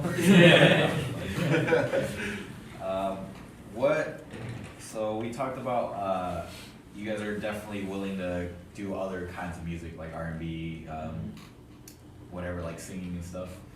What music do you guys listen to that influences you? Like, do you listen to the rancheras, fucking cumbias, like? Corridos tumbados. Honestly, a lot of the music that I listen to a mixture of like everything. Like I listen to like country, not really a lot of rock. I mean, just because I can't really relate. But like country, definitely I listen to a lot of like reggaeton. Like Bad Bunny is like, Hell I yeah. love Bad Bunny. You know what I mean? And so, Dialects. yeah, that Dialects and then Anywhere and all that. Right, and so I definitely listen to a lot of them, and then I listen to a lot of hip hop. I mean, Drake's probably like my biggest artist that I listen to. You know, I've been listening to him since like 2007, yeah, 2007. Oh wow. And so I definitely was like a day one. You know what I mean? Almost a day one. And Those No are way. simple times. but just before that, Those are simple times, bro. yeah, Those and are so simple like. times. I just remember like just seeing him on like Dat Piff and just seeing different songs kind of pop out. But yeah, I mean R&B is definitely something I listen to a lot. Like I love listening to Chris Brown. I like listening to like Trey songs. Like a lot of songs that have like a lot of good melodies and a lot of like people that have like their own distinctive sound. Yeah. Like you can hear like Chris Brown on anything and like without even knowing like he's on the song, you can hear that he is, Yeah. his voice and his own style is pretty distinctive. And then like lately I've been getting into like Division. He's signed to OVO, or they're signed to OVO. It's a group. I've been listening to Givian. He's a new artist Yeah. that just What about that recently new one sprung out. you're listening to? Oh, Blast. Yeah. This guy named Blast. He's pretty dope. Is he hip-hop? He like mixes hip hop and singing. But like on a West Coast, like he kind of brings like a new style to like G-Funk in a way, and it's kind of interesting the way that he kind of makes music. But I've been listening to him a lot, and that's probably part of the reason why I've been getting into like singing a lot more because of him, because he just does it so like flawlessly and effortlessly, and I know that I can get that way. What's his name again? right there. What's his name again? Blast, but instead of an A, it's an It's X. an X, yeah. So BLXST. Okay. Yeah, and so he's out of Cali. What about you, AM? What kind of music do you? Honestly, listen to? I'd say the same things as pretty much Tony, except one rare genre that like I don't know why it was just like it was from a certain like younger period in time, like when I was smaller. Probably like I'd say like when I was in like freshman year. I ended up like liking electronic music. EDM? Really? Like, Yeah, and it was just like a small portion, bro. Like small portion of my life, where like I was just fucking like I was bumping that shit daily, bro. Yeah, and then It had its way. that's it. And like I still dabble in on it, like listen to like updated type shit now. You know what I mean? And it's pretty dope because like there's that music like they do mix like hip hop and they do mix rap on that type of shit. You know what I mean? Yeah. It's cool. So that's like the only like rare genre Like where outside. I've like dabbled in, honestly. Do you listen to country too? Like, Country? I mean, I never preferred it, but I was kind of not exactly forced, but it's like like my mom likes country, some country music. My sisters, they're big on like country music, so it's like I don't mind it. I think it's cool, but it's not like something I always bump. On my own time. What about Dave? Serta? No, wait. Yeah. Wavy Dave. Yeah, dude, I listen to a lot of what everybody here listens to. I think the only difference is I do listen to rock. Rock. Yeah. I also do listen to blues. My grandpa was heavy on rock and roll and blues. Hell yeah. He plays a lot of different instruments, bro. Like, it's crazy. And he's kind of pushed me towards music in a way. He actually even toured with, like, B.B. King back in the day. B.B. King, he's like blues and jazz artist. Didn't he make a Stand By Me? Or that's not B.B. King, is it? No, I don't think so. Stand By Me is someone else, right? I don't know. All I know is that my grandpa be telling me these wild stories after Vietnam War. Oh, shit. It's crazy. And I listen to country here and there, but only because every day when I rode the bus lady was always bumping country. Like, I kind of got accustomed to that. Every morning. Yeah, it was kind of nice, not gonna lie. There's some songs I kind of fuck with. But yeah, that's kind of like the big difference. Do you listen to older rock or like newer age rock? It's a mix. Like, I'm not good with names because that's not like my genre I listen to mostly. But I have like a whole playlist set for that. Like if we work out or something like that. My friend Dante, shout out Dante, he always puts me on some new stuff there. Hell yeah. Yeah, like Blur, all the old rock, Linkin Park. I fell in love with East Coast mostly. That's what I bump. And that's kind of what my style shows mainly. East Coast. East Coast rap, yeah. Oh, yeah. What about producers here? What do you guys listen to? So I didn't. It's kind of hard to believe, but I don't really listen to a lot of music. I kind of started just getting into music around like 2013 in that time period till now. So I kind of just started off listening to like new, like modern type of music, whether it's like hip hop, R&B. I'm starting to get a little bit more into like that tropical vibe, kind of like, what do you call it? Like alt J, alternative stuff. No, No, like, I wouldn't say it's like Drake More Life. Oh, like some, Like What do they country, call it? like it like that. like some, Like some controller. I just It's perfect. I don't know like some, like the what kind you of would music call that it. you would hear down like in Africa type of thing. Yeah. So I'm getting more into that type of stuff. Like I said, R&B, hip hop. What else?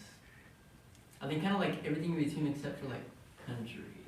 Except country. Kind of like that. He's like, Well, you didn't like listen to music until 2013? Yeah, so like growing up, I kind of like was around my parents a lot, so they obviously listen to like regular like cumbias, hell yeah. like Mexican music in general, and so I grew up listening to like their music, but I was never like into it, and so growing up, I never had a lot of free time to like do like my own things, so I was always like helping my dad outside or something like that, doing like my own little side like not hobbies, like hustles.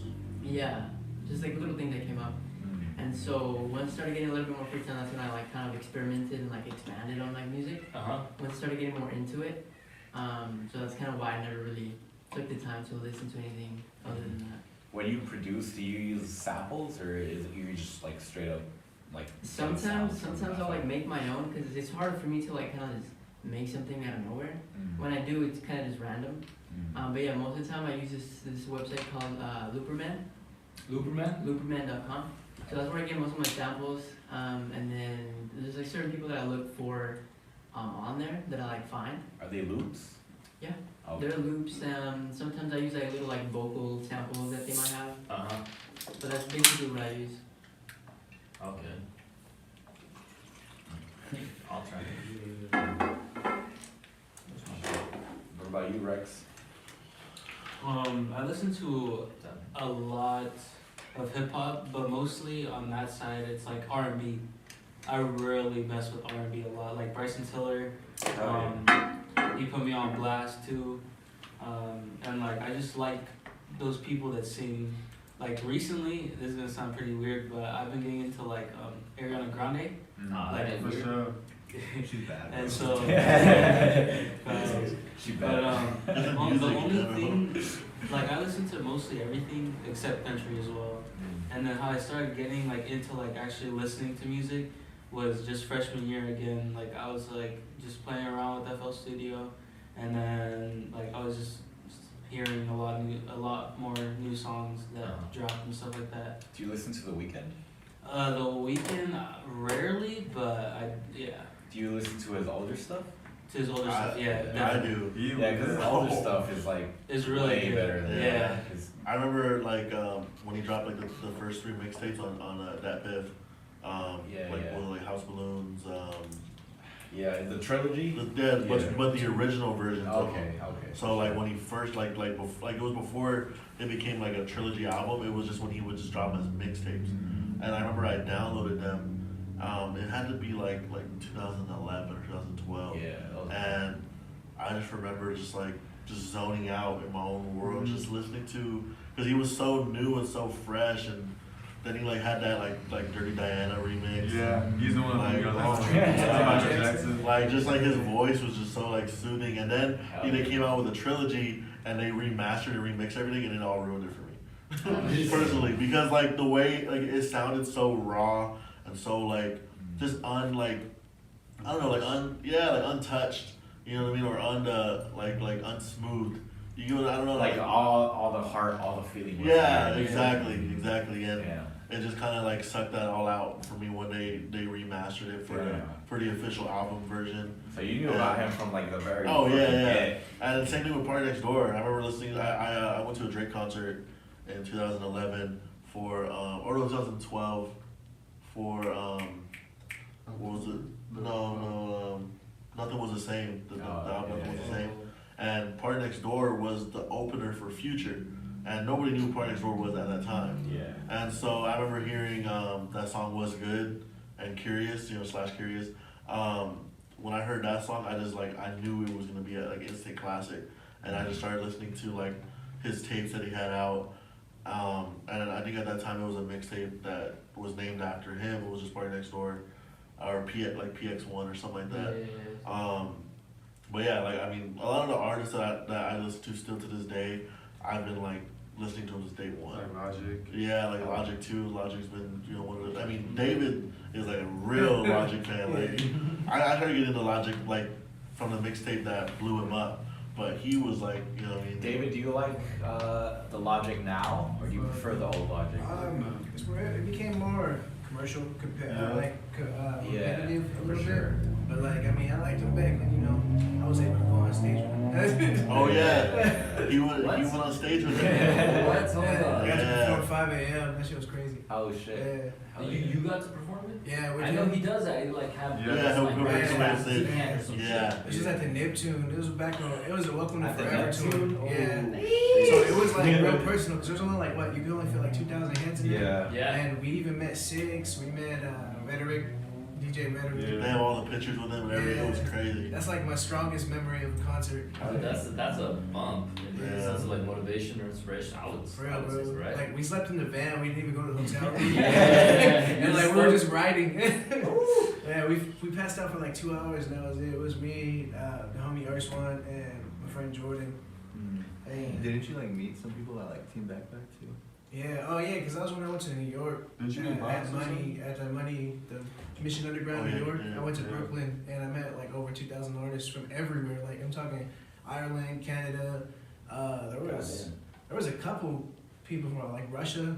And then So just we were that just hub. all rappers. Yeah. I don't know if you guys ever heard of Team Backpack. They, Yeah, No. Team Backpack. they do like ciphers on YouTube, and then they also do like competitions where like they'll have people come out and spit bars to I think like certain To beats like judges five beats or Ghostface. yeah, so they'll give them like 5 beats and then you gotta write to all those beats, right? They gave you like 20 beats and Oh. you didn't know which one you were Yeah, getting. you didn't know which It was one you hard. were It was- getting. They it was just a play a bit- random beat. Team Like, Backpack? Yo, Team I like that. Are I like they that. from Canada? Yeah, like it wasn't They're all from the way Canada? together. I don't honestly know where they're based from. I think they're based from They're a here, big but they went platform, everywhere. Yeah, they were huge. Like Futuristic was on there. Fora was on there.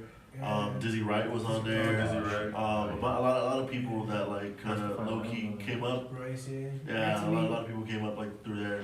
I got to meet like Cassidy, Joe Ortiz. You met Boz. I met Boss too, but that was You met that was Boss? somewhere else. Hey, Yeah. was that before his? He was into. That was Dreamville? with Fiends. Yeah, no, he was with Dreamville. Oh, that's I was nice. at the Dreamville. I think he was concert. always a part of Dreamville. Hey, okay. Yeah, so he was just walking around, mopping around the carnival. What's up? Just chilling. And so we're like, hey, I know you. making a picture. Let me stick this real quick. That's bad. He got the rap for Futuristic as well. Yeah, I got to rap to Futuristic. I met him multiple times actually. Once outside his own concert, another outside of MGK's concert, Oh shit. and When you rap, was it like a freestyle or like written stuff? it was pre-written. I made sure it was like a good amount of my best Some good stuff. shit. Like, I ain't gonna fuck up. I memorize like hella verses before I go to like concerts just for that yeah, fact. 'Cause I'm hell like, yeah. man, let me catch him after the show. Never know. But yeah, Hell yeah, yeah. for real. Preparation. I got to rap to a lot of people, so it's cool. And they get a co-sign like Mark Battles too. I met him in person and got to rap to him. Was that like in Seattle or like? That was like, this is all in Seattle, Okay, yeah. alright. Except for the Brooklyn. I met Token and all them in Brooklyn. Marlon Craft, all of them. Do you guys go to Seattle a lot? Like just to like check out shows? Like before Corona? I used Yeah. to live there. I used to for a live there bit. too. Yeah. For how long? Couple months for. I lived there for I think like 6 or 7 months. I was going. Me and Urs One, we were going to the Art Institute of Seattle, Oh shit. Okay. and so yeah, like my living situation was kind of a little more different. I didn't get as much financial aid as you know as I was out. Yeah, that fucking art institute's fucking expensive. It's Yeah, not there anymore. yeah, that's probably the reason why it's not there no more because they're taxing. But yeah, so I eventually I had to drop out and I moved back over this way. But yeah, I lived over there and I definitely got to go to a lot of concerts and like, I remember I seen Russ in like 2015. Oh fuck, when And Rusty this was coming up. Yeah, and then this was like in a standing room only. I think like only like 100 heads can fit in there. Fuck. Like super low key, and I got instantly put onto his music. Yeah. His music was Yeah, dope. like I feel like he was hated on for like. I still hate him. Yeah. I The think music's good. he speaks on that a lot. No, but his music is great. No, Yeah. no, like don't give me like 100%. I have a playlist on my phone called Fuck Russ. Yeah. It's all the music that I love of Russ. And but like I mean the only reason why I don't like him is just because like he always kind of says the same thing in his interviews, where he's always talking about how he's Fuck you know my he haters. sells out. And, That's you know what I mean? what I'm trying to It just get gets at. kind Talk of about it. repetitive and I mean it just kind of like it seems like it's the only thing that he kind of has behind his brand area under his belt is that he's able to sell at these shows without having a lot of openers or having any openers in general. But you know what I mean? It's like don't like I mean he belittles a lot of other artists who are still like they still do big numbers but maybe not as big as him. And that's kind of how I feel that he kind of like takes shots at people who you know what I mean like for example like not everybody has as much time as he put into music. Yeah. Like some people blow up over one song. Yeah. Some people blow up, you know what I mean, like off of like their first song they make. Yeah. And so like there's not as much as that inspiration, behind their music. Yeah. And so like when they're going and doing these shows or doing these tours or whatever, like they're probably just thinking of getting their homies and their family out of the trenches. You get what I mean? Yeah. And so it's like less of like their craft that they're thinking about. They're thinking of the money. And so like that's why they sign these these deals or these 360 deals that get them they'll just get them to like ends meet almost. Yeah. And people like Russ, like Logic, they look for the future. They want to put on for the future. They understand that touring and selling merch is the money maker as being an artist. Like your music like doesn't get you as much money as you think, but towards and so but people preach that, but don't belittle anybody who isn't doing you it. get what I mean. Or And when- so when and that's the reason another why I didn't really fuck with Russ personally. But And his so music's amazing. but his music great, love his music like Yeah, he's come out some good shit. yeah definitely has. And like no features and whatnot. Yeah. Mm-hmm. Shit. But anyways, sorry. One more time. Fuck Russ. It's a playlist. Right. Goddamn. Shit. All right. So music, you guys are influenced by just like hip hop. Yeah. Like, Big I kind of grew genres up on and stuff. also like oldies like my dad was kind of into like the Lil low riding Rob. and the low riding scene, and so like the oldies from Lil Rob? Well, I mean, like, yeah, like Little Rob, I mean, like, the Chicano artists, like, they take a lot from the oldies, you know what I mean? Like, they use a lot of samples from oldies. Oh, yeah. But, I mean, like, definitely, like Etta James, people like Al Green, who, I mean, Sam Smith, I'm not Sam Smith. Sam Cooke. You know what I mean? Like all of these kind of like, you know, like 1960s, 50s artists that I kind of grew up on, just like being in like the lowrider scene as well. And then also, you know, obviously kind of growing up around here in the valley where people would listen to like Little Rob, Mr. Criminal. Yeah. You know what I mean? Mr. Capone. The And Go, then SPM. And so and they would take, you know, a lot of samples from, you know, those artists to make their music. And so that's kind of how I got put on with some of those, with that music, that style of music. But Little Rob was actually the first person that I really listened to a lot. I remember my dad like just gave me a CD of his, and I would listen to it all the time. A Little Rob? A Little Rob. And I remember there's this, I can't remember what song it is, but there's this one song where... Summer Nights. Right, there's this one song though that I was listening to. It had to been like within this year, and I was listening to like the flow and the way he says stuff, and I was like, that kind of like, I can tell where like my influence kind of comes from. You know, I can like listen to it and like know. There's like a couple things where like I might some similarities. Yeah, and so I'm like, dang, like and that's just subconsciously, you know what I mean? Yeah, for sure. It's like not even like just like trying to like study his. It just happened. It just happened. It's And already there. I was like, dang, like, you know, like, I really, you know, got a lot of influence from him. And so, I mean, it was a pretty cool feeling, but I like country. Some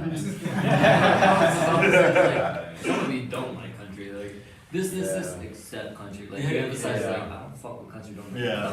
Rare occasion, I like house. House music? Yeah, that should wake you up. Man. Yeah, that's fun. That started in like, Chicago or something. I think that's the heart. House of it music? is in Chicago. I think I could be wrong. That's just really, I don't know how to explain it. It's up there. It's House punk. music? It's pump. Yeah. Oh. Yeah, it's like, yeah. Yeah. We'll go to each of you guys, but Okay. what are your favorite projects? We'll start with, or even Marcus too. Like from anybody? Yeah, like your favorite projects, like albums as a whole, like some artist has created, and you're like, oh, this as a whole. Damn. So the Incredible True Story by Logic. I knew he was gonna say Yeah, that. so he put me The Incredible True Story by Logic. Oh, that was. Yeah. Good concept album. Front to back. Just like the whole thing. Definitely Post Malone's Beer Bongs and Bentley. That one was really good. Yeah, okay. Roy Wood's The Dawn or something. I know it's like Roy Wood's. Walking at Dawn by Roy Woods, and there's this artist called After the Party. He's from New York, and he's amazing. After the what? After the Party. After the Party. Yeah. What is that? His album? No, that's his name, but Okay. my favorite album by him is Renaissance, The Renaissance. Okay. So those are one of my favorite albums. I gotta write that shit down. After the Party. Yeah. No, he's amazing. You'll like him. He's like a singing guy. Yeah, he's a singer, but His voice, he can make it high, he makes it low. It's just so like I have a whole playlist on Apple It's Music. unique. It's Yeah, definitely there you go. You know you like the music when you start making your playlists. Right. For real. What about you, Big? For me, What are- my favorite, some of my favorite projects I think Nothing Was the Same is probably one of my favorite projects front to back. And I think personally, I know a lot of people say that Take Care is Drake's classic album, but I think Nothing Was the Same is his classic. Let's see, who else? I liked The Incredible True Story by Logic, that one was really good. I'm trying to think like your mind goes blank. You know what I mean? Yeah, when it comes to music. Yeah. Especially you listen to so much. Yeah. Blast's new album, Yeah. front to back, really good. We gotta check him out. Yeah. He'll access. Let me just kind of go like through my list. Like I know I have a bunch. What's this playlist called? The one that I'm in right now is just called Bangers. Just go And another one I can add to one of my favorite albums is Modus Vendi. I don't know if I'm pronouncing it right, but it's by this girl. Her name is 070 Shake, and she's like crazy. She's I think she's from New York, but that's one of my favorite albums. Oh, Stefano Shake. 070 is 070 Shake. Yeah, like okay. Not like the number That's 7. interesting. I haven't heard. Yeah. a lot of real No, cool I- artists. Me and my brother, we kind of like go through and just kind of find like random like artists that we listen to. And, Yeah, you And, never know when you hear some bands. Right. And also like on the that's what's cool about the Apple Music page. If you scroll down from the profile, it'll show artists that are similar to them. So Wait, say that again? if you go to the Apple page, like on Apple Music, and go to their page, you can scroll down and you can see artists that are similar to them. Oh, there you Yeah. go. Yeah. That's a cool hack. Birds in the Trap. Oh, sing, yeah, of sing course. Brian McKnight by Travis Scott. That's a really good album.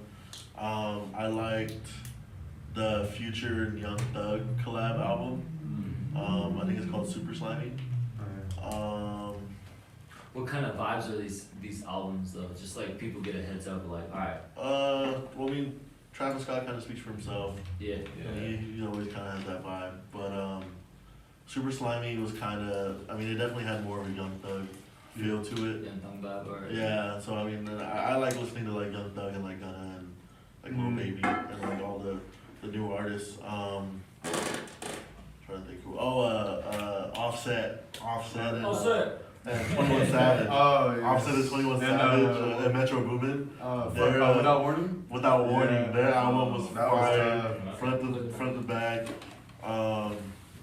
Yeah, I mean, just random. Yeah, he sent me that album at school. I was in freshman year and I was just listening to it in my culinary class. I was I'm sorry, I was Yeah, and I mean, I could probably go off and just name you a bunch of them, but Yeah. like those are the main ones that I really like can remember off the top of the head. And I'll probably chime in, you know, as they're doing their thing, as I kind of come across some more. Yeah. But, yeah. What about you, AM? What you got for sense of Damn, honestly, there's like too many. But Top three. I'd say like some like recently that I've been dabbling back into or whatever. Yeah. I definitely like Jordan Lucas's. Jordan Lucas? Jordan 100%, Lucas. yeah. The 508 album. The 508 album was really good. Yeah, the 508 album. Yeah. And then me personally, I think Kanye's 808 Heartbreak. Yes. That's a good one. Yeah, Yes. 808 Heartbreak. Let's see. And I say like almost every Drake album. Facts. Honestly. Almost every Drake album. Facts. Yeah, oh, for sure. I say J. Cole's 2014. Oh, why don't you think of J. Cole? And I love For Your every J. Eyes Cole Only. album. I say For Your Eyes Only is a really good one. For your eyes only, yeah. That's a very personal one. I think. Yeah. That's Post nice. Malone's Stoney. Oh, yeah. Stoney's phenomenal album. Is that the one with that song Tiffany on there? Cause then this is not No, a newish it's song, but it's the one that like he kind of blew up off where it had White Iverson. White Yeah, Iverson White on there. Yeah, so it's like first album, but that album flames. And also Don Toliver's Donnie Womack, his old stuff kind Oh, like his Don mixtape. of. Yeah, his mixtape stuff. So. I heard he was sleeping in a closet and shit when he was first starting out. Don in Toliver? LA. Oh, Post Malone? Post Malone. Oh, yeah. Oh yeah, I remember seeing that in an interview. But Drake for sure, that he doesn't let down at all. Nah, Drake's been like Yeah. on top. The Years. controversy on him is crazy. Where like he has just a bunch of ghostwriters for him, and he just just sings the song. So does he or not? Cause I don't really keep up with it. But that's the thing, because personally I don't think so. I don't think so either. But obviously it's again with that ghostwriting thing where it's like you do need help sometimes. Yeah. Yeah. There's So, no like, boundaries there. yeah, there's no boundaries on like, oh, I need a bar or something like that. Yeah. But it's And of it's course like- give him credit. Right. And honestly, I think that like some of the songs where they say that he ghostwrited, those are songs I don't care about. Yeah. You know what I mean? Like they're not songs that are personal to me. You know what I mean? Like there's a lot of songs like Fireworks, for example, by Drake that came off of Thank Me Later.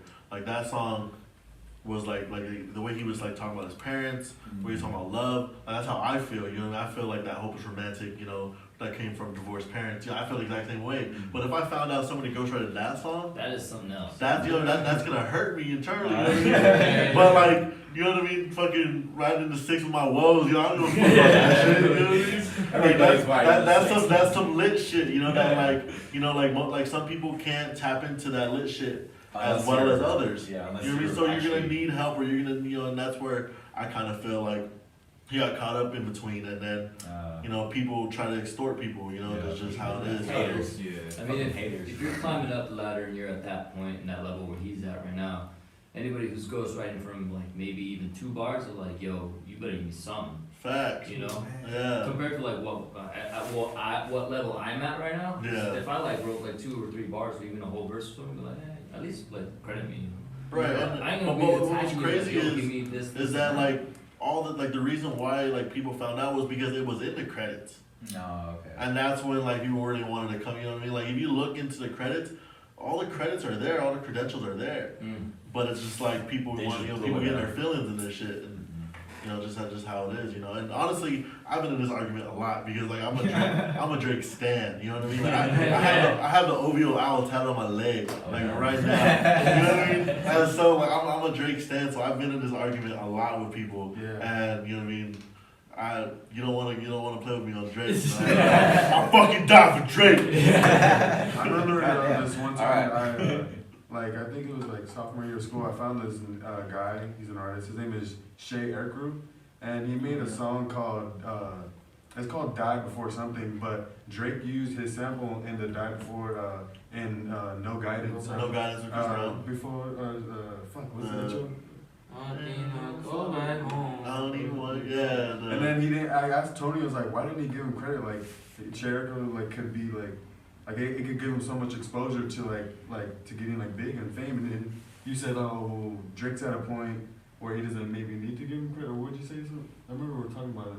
Well, it's just like for sampling, for example. Oh, that was a sample, yeah. Yeah, because I mean, like you use samples, and most people like most people when you sample something old. You know what I mean? And this was Like most of the time, like when like people sample songs nowadays, they sample older songs. Most of the time. Most of the time, yeah. And so, but like the song that he's talking about came out like 2018. Yeah, 2018, yeah. It came out like 2018. So basically, it's like most of the time, like when you hear a sample, you're gonna like people who are kind of like sample heads are gonna want to look back and try to find those samples. So you don't need to. I mean, like obviously, you know, I mean, they have to give their royalties. You know what I mean? Like that's something that's like standard in the industry. You have to give royalties. You have to, you know, do those things. So that's why, like, you know what I mean, like him like not shouting them out.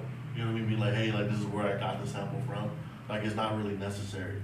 You know, you don't need to do that. Because you got the sample like already. Like Right. like what I'm thinking of right you now. got the sample What clear. I'm thinking of is an exchange by Bryson Tiller. I saw which sample he got. I went back to it, and it's like that. Dun, dun, dun, dun, dun. And so like, I was thinking, I was like, let me see if I can sample it the same way, but just do my own twist on it. But it was like just a sample that I got and it was like in like the song was made in like 2003 or whatever. I don't even remember what. So were you able to sample it? Yeah, I was. Yeah. I Like, like So have any copyright issues or? Well, I mean, but not release it. Just you like can't, I you can't release sell it. Well, yeah, okay. Yeah, I get you that. can sample things, but you can't sell them. For profit. like on Yeah. platforms. Right. Okay. And so like another example would be like for Drake, "Do Not Disturb." The sample he used for that one was from this girl named Snow Allegra, and that song that he sampled from actually came out the exact same year as his song came out. And so, and I was like, yo, where the hell is that? You know, like I want to know what that original song is. So me personally, I went to go look for that song so I can hear it for myself. Of course, yeah. You know what I mean? And it was credited right there. You know, it showed was used on "Do Not Disturb." You know, by Drake. You know what I mean? So like it's all there. You know, it's all, you know, just because you don't see it. You know what I mean? Right in front of your eyes doesn't mean that everything behind the scenes isn't legit. That's what I didn't get until he explained it to me. But Yeah, those 2 artists knew what was going on. Right. They don't gotta tell the whole fucking Yeah. Right. besides you and Right. credit. Yeah. That makes sense. And Snow Allegra is somebody I listen to a lot too. She's an R&B singer. Snow Allegra? Yeah. yeah, she worked with Logic. She's like Australian or something like that. But she like grew up in Cali, and like she has a crazy voice. Is she like married Crazy, to Michael B. beautiful. Jordan? Is she? I think so. Michael B. Jordan? Yeah, I think they're married. Damn. I think we went to school with like a teacher's sister who dated Michael. I ain't gonna lie, yeah. I remember this, like, are you serious? She like brought in a photo of, like, That's funny. What? it was a basketball player, really big. Yeah. One might not have been One of my mom's friends, her name is Soul, and she's currently dating Sir Mix-a-Lot. Yeah, she used to work for the casino as a marketer, and that's how she met Sir Mix-a-Lot. And she also dated Genuine, I think. Oh shit. It's Yeah. a small world. Right, Yeah, it right. really is. And like she has like, you know, all the, you know, I seen all the pictures and stuff, you know, she showed me. And she's actually the reason why I went to the artist too. She gave me a letter of recommendation. There you go, a little motivation too, you know, if anything. Once you got there, you're like, let's make it happen. Right. Let's go. Right. But do you guys have any albums that you guys Yeah, listen to? we went around. Yeah, I think we're at Dave. Oh, yeah, right? Dave. You got Serta? Mick Jenkins, Pieces of a Man. I fuck with that one a lot. I bumped it a lot. Kid Leroy. Kid Leroy's out. That shit was fire. Yeah. All pretty much the 3 main Kendrick projects. So Damn, Good Kid, Mad City, and what was the other one? To Pimp a Butterfly. Yeah. That was ones I bumped frequently until I changed artists constantly. I think Mac Miller's Good AM. That was cool. And Swimming, of course. Swimming was fun to me. Saba Pivot, Care For Me. That was a dope album. I could listen to that one all the time. And just recently, I've been bumping 36 Chambers by Wu-Tang. Like I said, I like East Coast, and I never had a computer or anything, so I caught up hella late, and I never had the CDs or anything. So I've been kind of like restudying the roots as of lately. T-Pain's first album is fire. Yeah, T-Pain's fire. T-Pain, yeah, rapper turned singer. That was the first album my mom ever bought me. Oh shit. Bro. Bro, my first like CD album I ever got was like Usher Confessions. Bro, for real. This is why I started R&B first. Like 2006. 2005. What was that? Like 2011 or something like that? For what, Usher Confessions? Yeah, what was even No, it was earlier. 2008? No, way earlier than that too. I don't know. 2005 I started writing. I was 8. Maybe I heard that it was a so big late. influence because of it. What is it, 2001? 2004. I love Yeah, so Rocky. the following year I started writing. That's crazy. Imagine, so I played it. And another album I can add to one of my favorites is ONIFC by Wiz Khalifa. That was crazy. Was a good one. No one FC. I remember my sister, or I don't know if it was my brother or my sister, but she, No, one it of was them. me. It Oh, was you? a Taylor. My sister listens to Taylor Swift. Yeah. She listens to Taylor Swift and a lot of country. But yeah, he gave it to me for, I don't know if it was my birthday or Christmas, but I had a player like next to my bed, and I would listen to it every night, just go to bed. I remember that shit. Oh shit, I ain't gonna lie, I listened to like one specific Taylor Swift song that just put my ass to sleep. Yeah. Really? Yeah, she got a great voice. Yeah. That. I mean, she'll put you to sleep. I remember people used to make fun of me because I would listen to Justin Bieber. Yeah. I listen to Justin Bieber a Yeah. lot, just because I mean, like, Yeah. I used to draw him all the time for some reason. yeah, like I mean, he was just you know he would have good songs like just in general. He came And- up, man. Yeah, and people you know like they just didn't like the image of him, you know what I yeah. mean, of being like you know what I mean, this like little pretty boy. Yeah, you know, like girls out all the forget time. You know, title, people bro, hate just that, the you know, and so me personally, like I mean, I like his music. His music was really great, and I remember just listening to his albums a lot. And Jack Harlow's new album is crazy too. I've been Yeah, loving that that. was album. Bro, I played that like 6 times. I'm not gonna lie. Like this week. It's only been out this week. Well, then this morning. No, this morning. But what's What's another one? poppin'? Boogie. Everything's for sale. Boogie's Yeah, all the way fire. through. What's that Yeah. Boogie?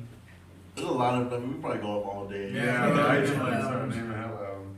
You got any Creoles? We ain't even done yet. What's up, Creole? Like, we ain't even done yet. I know you mentioned earlier that you didn't listen to a lot of music, and you probably still don't. Yeah, so like most of my favorites are kind of like Old not school? recent, but from like 2013 Okay. to now.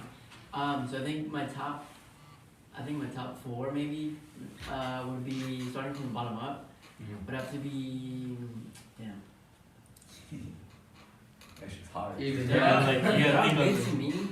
So I feel like putting this one at the bottom is kind of makes sense because he has a lot of different music. It would be Drake's Views at number 4. Yes. Views from the Six. And then so 3 would be I think that Shea Ekru album, the recent one that he dropped, it's more like little like Oh, the one with the super- space in the middle? super short one. Yeah. I listened to the same one, Shea Ekru. He has a recent album out. That would be number 3. I forget what he's called. Yeah, but I always. He's like super underground. Yeah, he is. For whatever reason, he's super good though. Yeah, he's. Then 2 would have to be Forest Hills Drive by J. Cole. Yep. And then number 1 would have to be my favorite artist, Bryson Tiller's Trap Soul. Trap Soul's the other one that Trap has Soul, yeah. front to That's back. actually That's right, yeah. So that'd be like my I top keep 4. forgetting about Top that. 4. Alright. And Ramirez's Sons of Servitude. Yeah, I don't know if I ever listened to Ramirez. Ramirez is so damn. No, tough. but the newest one he The came newest out with. album. Let me see. The G-Funk one. He came out with his G-Funk album. Like, was it earlier this year? Oh, it's called the Player's The Manual. Player's Yeah, Manual Player's by Manual. Ramirez. That's fire, Oh bro. my god. Front to back. Fire. You guys should like write down these So artists. from What you got for from inspiration and motivation? bottom to top, number 4 is most likely. Is More Life by Drake. More like inspired. More Life. I really like the samples in those. Those were just like, those were hitting. You know what I mean? Number 3 is Not All Heroes Wear Capes by Metro Boomin, and like he just had a bunch of artists on that. Oh, okay. So like he was just like, he probably just hit them up and he's like, yo, you want to get on the song? I already Yeah, got this bunch of person on the beats. hook. Yeah, and he just sent them a pack and he's like, pick a beat or something like that. Number 2, I gotta go with Bobby Tarantino too, because I saw him live in where was it? I can't remember, but it was like Bobby Tarantino. But- That's Logic. yeah, Logic. Bobby Tarantino too. Yeah, that's when we went to go But see his I concert. forgot where. Was it in Seattle? No, it was in Seattle. It was right before you hit Tacoma. Oh. It's like and Like Hank? Tequila. no, it started with it started with an A. Funny to say, bro. It started with an A. I Well, there's forgot the Tequila. Auburn. Auburn. That's what There you we're go. Yeah, And we've never then- seen him over. And then my favorite one is Trap Soul, because I just like going back to like Trap Soul's fire. clean ass samples, vocals in the back. It's just clean. Yeah, I feel like Logic's Bobby Tarantino is way better than the second Bobby Tarantino. Really? Yeah, I think his first one was way better. Yeah. I like 44 more. Oh, 44 more was tough on that. Yeah. DJ Mustard's Perfect 10 though. Perfect 10 was Oh, yeah, perfect 10. I got a question for like the producers of the group. When you listen to a song, it's not your song, but it's anybody else's song, do you listen more to like the lyrics? Like right off the bat, do you find yourself like, oh, I didn't even listen to lyrics, I listened to the beat, or do you listen more to the lyrics instead of the beat? The instrumentals, I should say. Yeah. How I take it is I listen to the beat first, and then I'm like, oh, that sounds really nice, or like let's see how he carries his beat, or if it's like it's an alright one. And well, then if it's like a beat that I'm really feeling, then it's like I'll listen to the beat, then listen to the lyrics. But if it's a beat that's like alright, I'll probably take it more into the aspect of, alright, let me try to see if like he's really putting in the work for the lyrics at this point. Like see if the beat is just like simple, then let's go with lyrics on this one. Yeah. But if the beat's fire, then I'm going straight beat and then lyrics for the first second listen. Yeah. Yeah. So what about you? I think for me, it kind of roots back to like my childhood. So I kind of grew up like liking different instruments. So I kind of like switched back between. I think my first one was the electric guitar. I used to be like, I never like had any of these instruments. I just thought they were cool. So I like the sound of like the electric guitars, violins. For like, I think it was like a week. Cause like at my elementary school, like these people came with like different instruments, and I like was into like the trumpet. And then my last instrument that I currently have is a piano. And so growing up, I would always just like listen to music, but I would listen to like those certain instruments that I liked.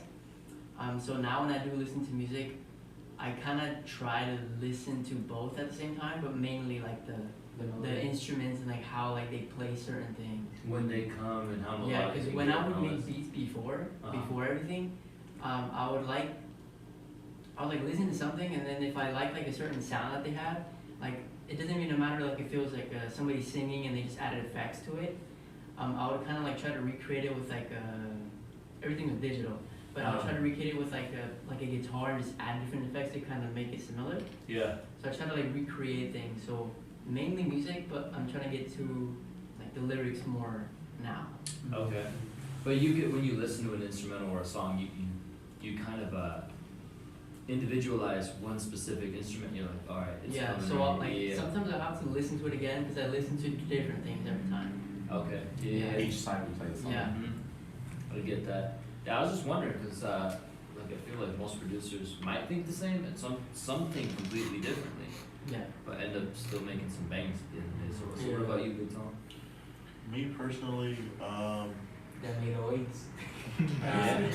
I listen to the beat, but I also just listen to the entire flow of the song. Like, honestly, I kind of take account of like everything, like when I'm listening to a song. I mean, cause you can definitely tell, like when someone makes a song, or when you start listening to a song, like if they have something to say, or if they're just saying shit. You know what I mean? And so, which neither is bad. You know what I mean? Neither is should be taken above another. But I definitely know that like if I hear a song and I just notice that they're just kind of like more like talking their shit and just, you know what I mean, like not necessarily saying something with substance. Yeah. Then I'll probably just start listening to the beat a little bit more. But if it's vice versa, then I would listen to the lyrics a little bit more. Because I know I can hear little things, like double entendres and different like wordplay stuff that like David's helped me like kind of like tap into, and so I definitely hear those like little low key things that like if you know type of stuff, and Or like harmonies. yeah, I forgot about that. Like harmonies on like a voice. yeah, there's a lot of harmonies because you definitely tell that like the harmonies like kind of fall into place with the melody of the song. And so like because like I know there's a lot of songs that like the melody will carry what you're saying, so you'll write your hook or your verse to the melody of the song, Yeah. and that's what makes it flow. That's what brings it all together. Yeah, For but then there's sure. other people that like like rappers for example will break out of those barriers to find their flow with the rhythm of the beat other than just the melody. And so because you write to the rhythm, because it's like a spectrum. There's four bars, and there's 8 and then there's 16. You gotta add them somewhere. And so you gotta like fit your words in there and try to make it sound, like whether you gotta stretch words or say words faster or you know what I mean. There's certain things like that, and I definitely like really like I'm more like detail oriented, so I listen to the little things that most people won't listen to. And so like there's even like what was that one song that we made where I took out, or I think I added something in it, or I made it louder, and you were like, what the fuck? I didn't even hear that in that beat. On Fine by Me. Yeah, there was like these little like little pieces of the beat that because they get like when I bought the beat they gave me the stems. So I was able to, whatever I needed to take out. Yeah, so I was able to, take out things or, do whatever I wanted. And so, but there were these little pieces, I think it was like little bells or something. And I noticed them in there and I wanted them louder because I like the way they sounded. And so I was able to turn those up a little bit more. And so, little things like that. And that's what I listen for. I want to get more into like our community stuff. Like, how do you feel the rap music is? First, do you guys have enough time? Like, we're at 8 o'clock right now, so I don't know if you guys have. Chilling. Alright, hell yeah. That was a good answer. Yeah. 8 a.m. You good? I'm good. I heard it was like, but you were like. No, I'm saying like I was just I making do sure. have a like, dog at home. Gotta feed your dog, homie. Shout out dog. My mom wants to go to sleep kind of soon. So like I think 9:30 will be fine. Alright, let's. But yeah, just like it won't take much longer. But I do want to talk about like our community here in the valley. Like, how do you feel the rap or music community is here, like in Yakima, Toppenish, or just like the lower valley in general? Like, is there even a rap community? There's a Yeah. significant rap. Yeah, there's a big chunk.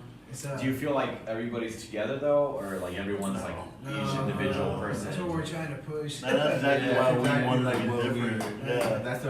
That's a big purpose in our label. Okay. Because we kind of we look at people who have been ahead of us. You know what I mean? Who have Came before you guys. created names for themselves and things like that. And we've kind of just been going off of the things that they didn't do, and it's just been working for us. You know what I mean? So we've kind of, in a way, we're just trying to like crack the code. You know what I mean? Like of what it really takes. On and we're trying to find out like why is it that the Valley doesn't get looks. Because there are talented people in this Valley that a lot of people don't know about. Besides us. So it's like we really try to just push that a lot because we feel like like a certain change needs to be made. What do you feel that changes? What do you feel is holding people back, like from like coming together I think, and actually creating something? Each other. It's honestly it's a mentality thing. It's like the competitive. Like ego or like Ego. I think- selfishness. I think Rex had a really fucking good point that drops into what you all just said right now. You said Competitive. Like everyone wants to go against each other. It's not even Yeah. about that. It's like, let's say I was an artist and like he gets more streams than me. I'm not gonna hate on him. You are an artist. I'm Maybe it's gonna I'm gonna congratulate him. Be Yeah, like, yeah. yo, bro, I think that people- sounds good. And like, I just think I'm that not like our sorry, I don't mean to cut you off. you're good. I just think that like our region, like we really don't have any room to be competitive because we haven't had anybody make it out. We're not Everybody wants to be the one. right, Yeah. and so and then that's kind of like the mentality of everybody. But it'd be different if like we were in like LA. You know what I mean? LA, there's probably 10 to the 20s amount of times of or amount of artists that live out there who they gotta be competitive with each other because a lot of people make it out of their region, but like it's only the best of the best. Yeah. You know what I mean? And so like for us, nobody's ever made it out, but it's like people think that they get some regional support or regional clout, and it's like like they're the shit. It's like no, like you gotta like you gotta like figure out how to build yourself out of it because nobody's looking towards our area. Nobody, like us, like as an artist, like we got like luckily now we have social media, but before like when like the people like the artists that are kind of older now, like they didn't have that. They didn't have that social media. You had to like go on the street, Yeah. pass CDs. And so they only were able to sell to who they were able to sell to. Yeah. But it's like nobody's looking towards our area for music. Nobody thinks. I mean, not to say that nobody thinks we have talent here, but nobody cares. Nobody wants to come find us. Nobody has the motivation and grind like you do doing it. It's like everybody, like just like how you said, you're bringing about the topic about, what we think about the scene here and everything. Uh-huh. That's exactly what we feel like a lot of artists focus on is being big down here, but don't care about being big anywhere else. Yo, Mm-hmm. I'm glad you brought that up. 'Cause Yeah, a lot of so artists it's like- that are big. Oh, sorry, go ahead. Oh, what was that? Well, I was gonna say a lot of artists that are big are saying like for example, Snow the Product. She's saying like the moment I kind of like left my hometown and kind of like threw myself into another place and started putting music where people didn't really know me and my growing up, my upbringing or whatever. That's when it really hit. Like real fans usually are not your friends and family sometimes. Right. Yeah. I mean- once you get out of your growing area, you start to realize like, oh, like my shit's actually cool because people who don't know me are actually telling me what's up. Right. But some people that you grew up with, they want to tell you what's up, but something's stopping them, and sometimes that stopping them is like judgment inside. Right. And I think And as a crew, as a community, we kind of give that vibe out, which is shit. Yeah. We need to stop And, that. and it's also like it's kind of like people is just like their willingness to kind of like I feel like a lot of people just let their pride get in the way. They don't want to our look culture. they don't want to look like very the little prideful bro. culture, Mm. And so it's a very machismo culture, and it's like, we definitely they try to like kind of fend for themselves a little bit, and so, I mean to kind of put it in perspective, like kind of to base off of what you were talking about, like Snow the Product. Yeah. All the artists, yeah, right.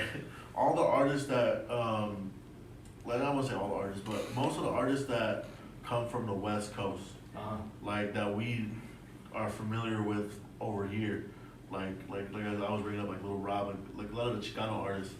Nobody on the East Coast and in the Mid East know who the hell they are. Yeah. Nobody. That's how it started, man. Right, and so what I'm saying is, it's just like you only go as far as how willing you or how far you're willing to travel. Yeah. And that's exactly you know, and that's the truth. You know what I mean? Like all the energy you put into selling your CDs in LA, selling your CDs in Seattle, you should be selling them in New York, trying to sell them in Atlanta. Get out You gotta branch out. And I think that people, they just make music for their region, which, I mean, it's not a bad thing, but it's like you're only gonna go as far as you make You it. find the way you are. Like, Yeah, so like for example, like the Chicano culture, that's West Coast. Yeah.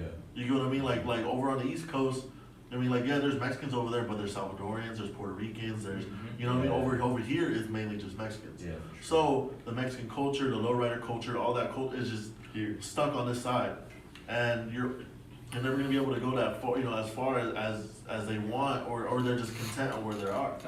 And I think that a lot of like, you know, I don't mean to, like, I don't want to talk some shit on anybody, you know, because I don't want to beef with nobody, but well, a lot of the artists who make music over here, or who started making music like within like the last like 10 to 15 years, that's the lane that they decided to go through. You know, they start opening up these shows for them, for, you know, like these Chicano artists, and which is cool. You know, it's cool, but you know, like if you want to, you know, only branch out to that audience, but like me and the music that we make music that's for everybody. That's not just for a certain group of people. We want to be more mainstream. Our fan base contains like a lot of young generation, a lot of our generation, and a lot of the old generation.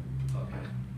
And when Big Tom, when you were talking about making music for this certain type, were we talking about like what you're saying in music, or because you're putting out to that certain group?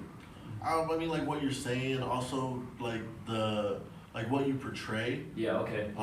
Also like the beats you choose.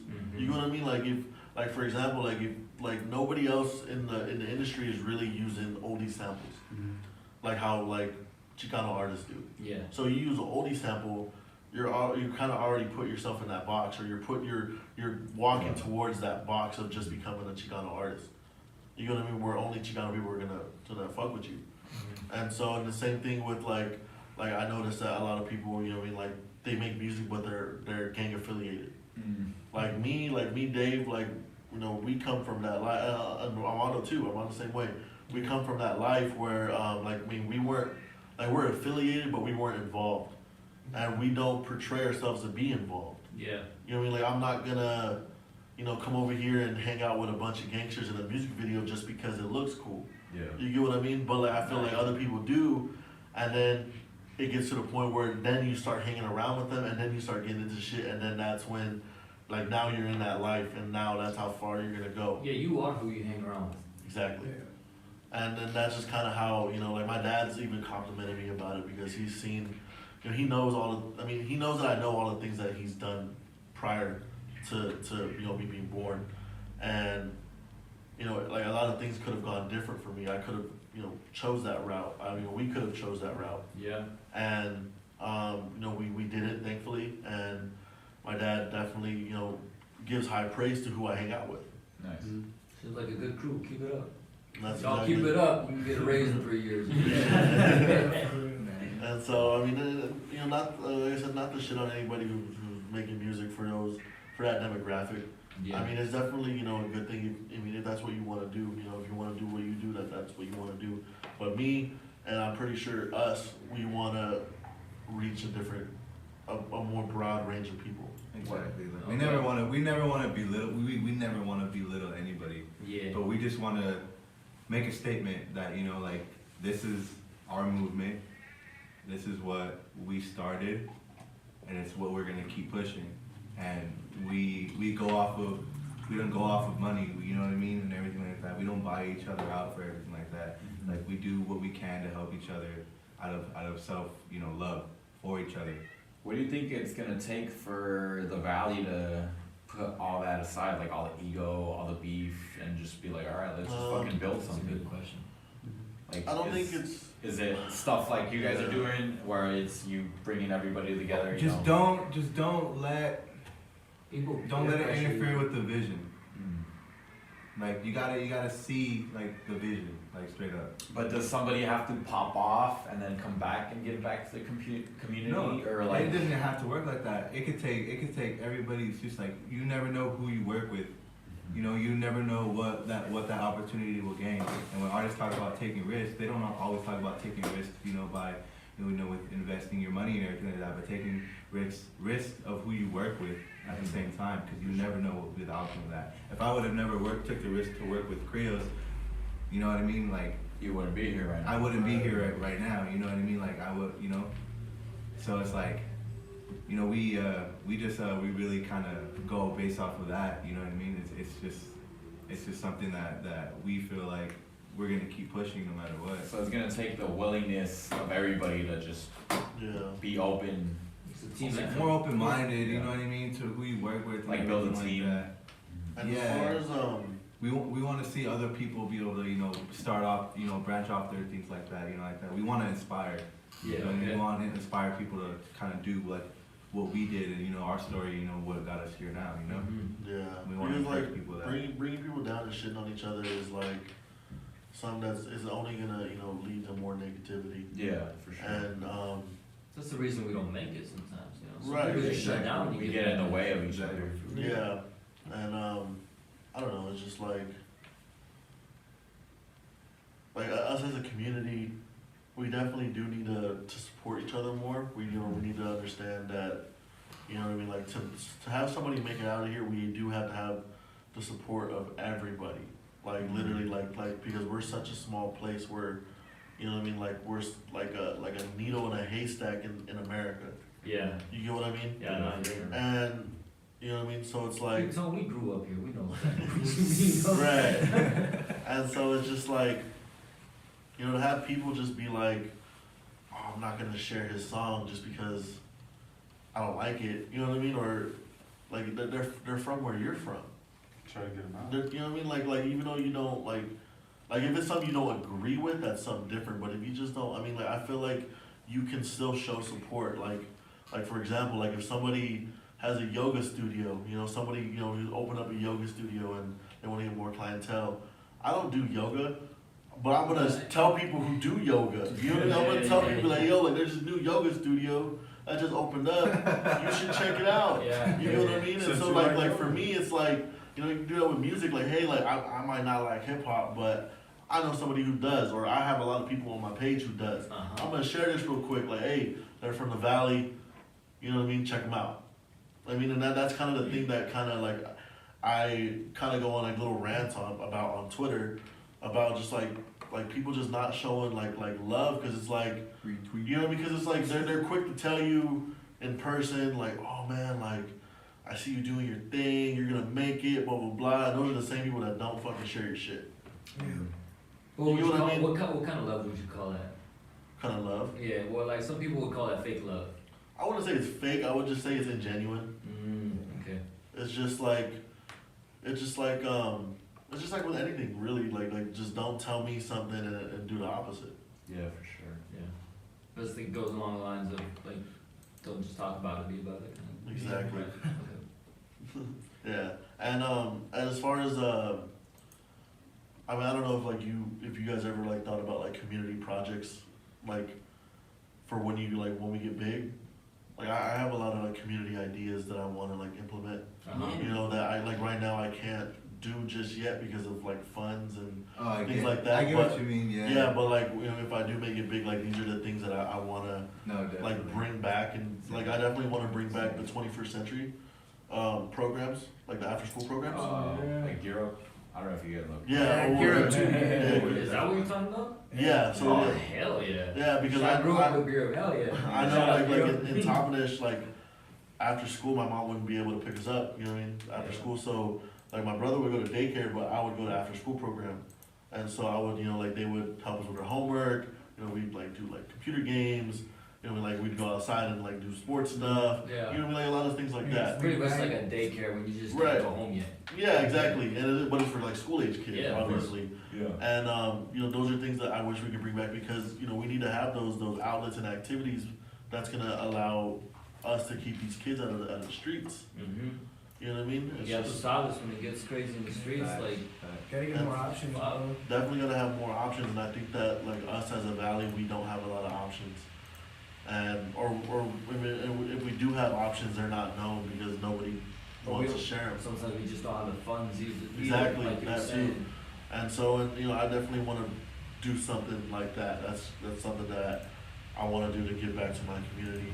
And to kind of expand on that topic too, me and Wise kind of had that same conversation not too long ago too, where, cause me and him, we started together. Well, he's been making music since he was like 8, like Okay. DJing with his dad and like stuff like that. So he's had experience, but me and him have been making music together since freshman year, so like 2014. And like ever since then, like people have like seen like what we do and like how we do different things. And we've always had people kind of like come up to us and like through DM like in person just ask like how do I start making beats, or like how do I do this, like how do I add this effect and like, make it sound good, stuff like that. And we kind of had that conversation. It's like it would be cool to like in kind of near future, but like obviously when we can, to kind of Create. be able to like help people in the sense of like making like a space like this, for example, where people can come in and we can have either like courses on like recording or making beats, stuff like that. So I think that, workshops. Or anything really. Because I mean, like YB Tech is like, you know, a good example of something, but it's not like an after school program, you know? It's a, you know, I mean, they do have like after school stuff, but it's like not as accessible. Accessible, yes. Yeah, and so, I think like having like a building where, you know, we can invite, you know, anybody to really do anything, you know, like if they wanna focus on, you know, like music after their homework, they can do that. They wanna go outside, you know what I mean, to like, you know, like throw the football around or go play basketball or, you know, do whatever they wanna do, like, you know, like kinda have that free will, but also, you know, like be in a safe environment. That's something that's really important because, like, I know, you know, I've heard stories and know kids who, you know, just get shot from walking on the block. Yeah. Or get shot from just, like, I remember, what was it, there was that one white kid that got shot for wearing a Pullman, what was it? Cougars? Yeah, Pullman's Cougars, sweater. What color was it? Because it was Because it was red. crimson. Yeah.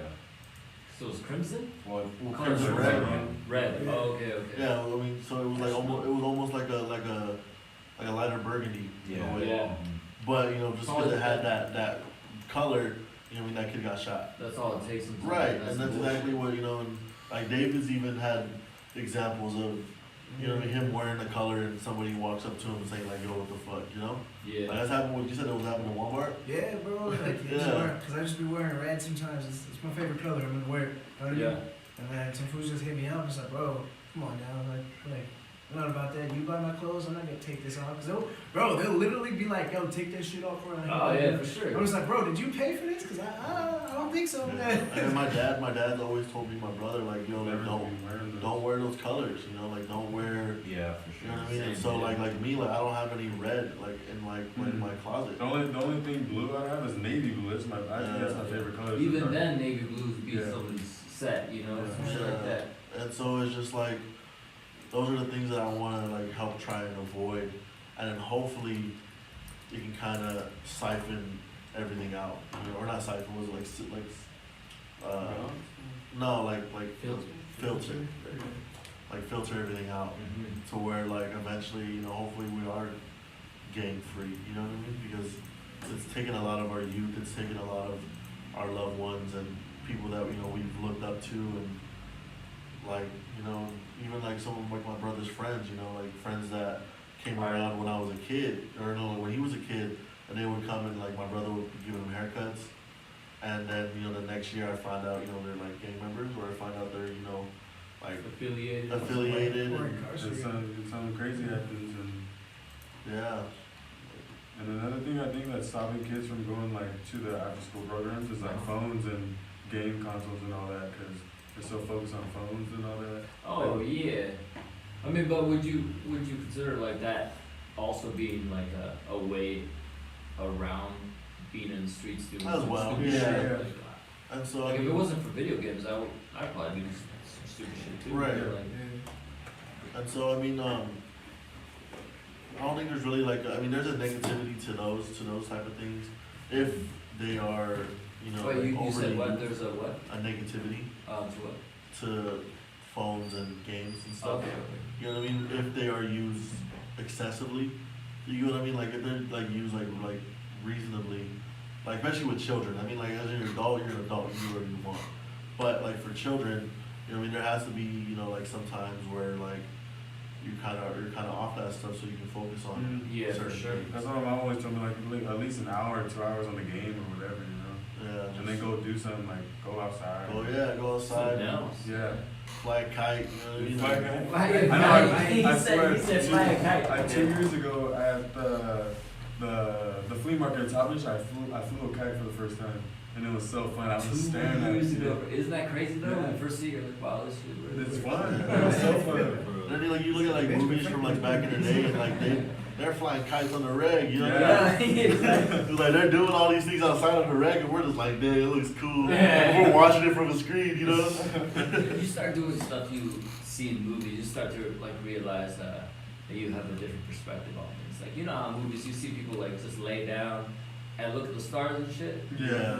I ain't gonna lie, when I look at the stars, sometimes I have some deep ass conversations with myself and the Same. person next to me. Especially us. Like remember those times like You know what I mean then, right? Yeah, because I live like out in the cut, so like No light. there's really like no street lights. It so, really shines up there. yeah, so like the stars are bright, but like we'll be going out there like smoking and stuff, and Mhm. like we'll be getting into like some deep high conversations. What ifs, a bunch of what if.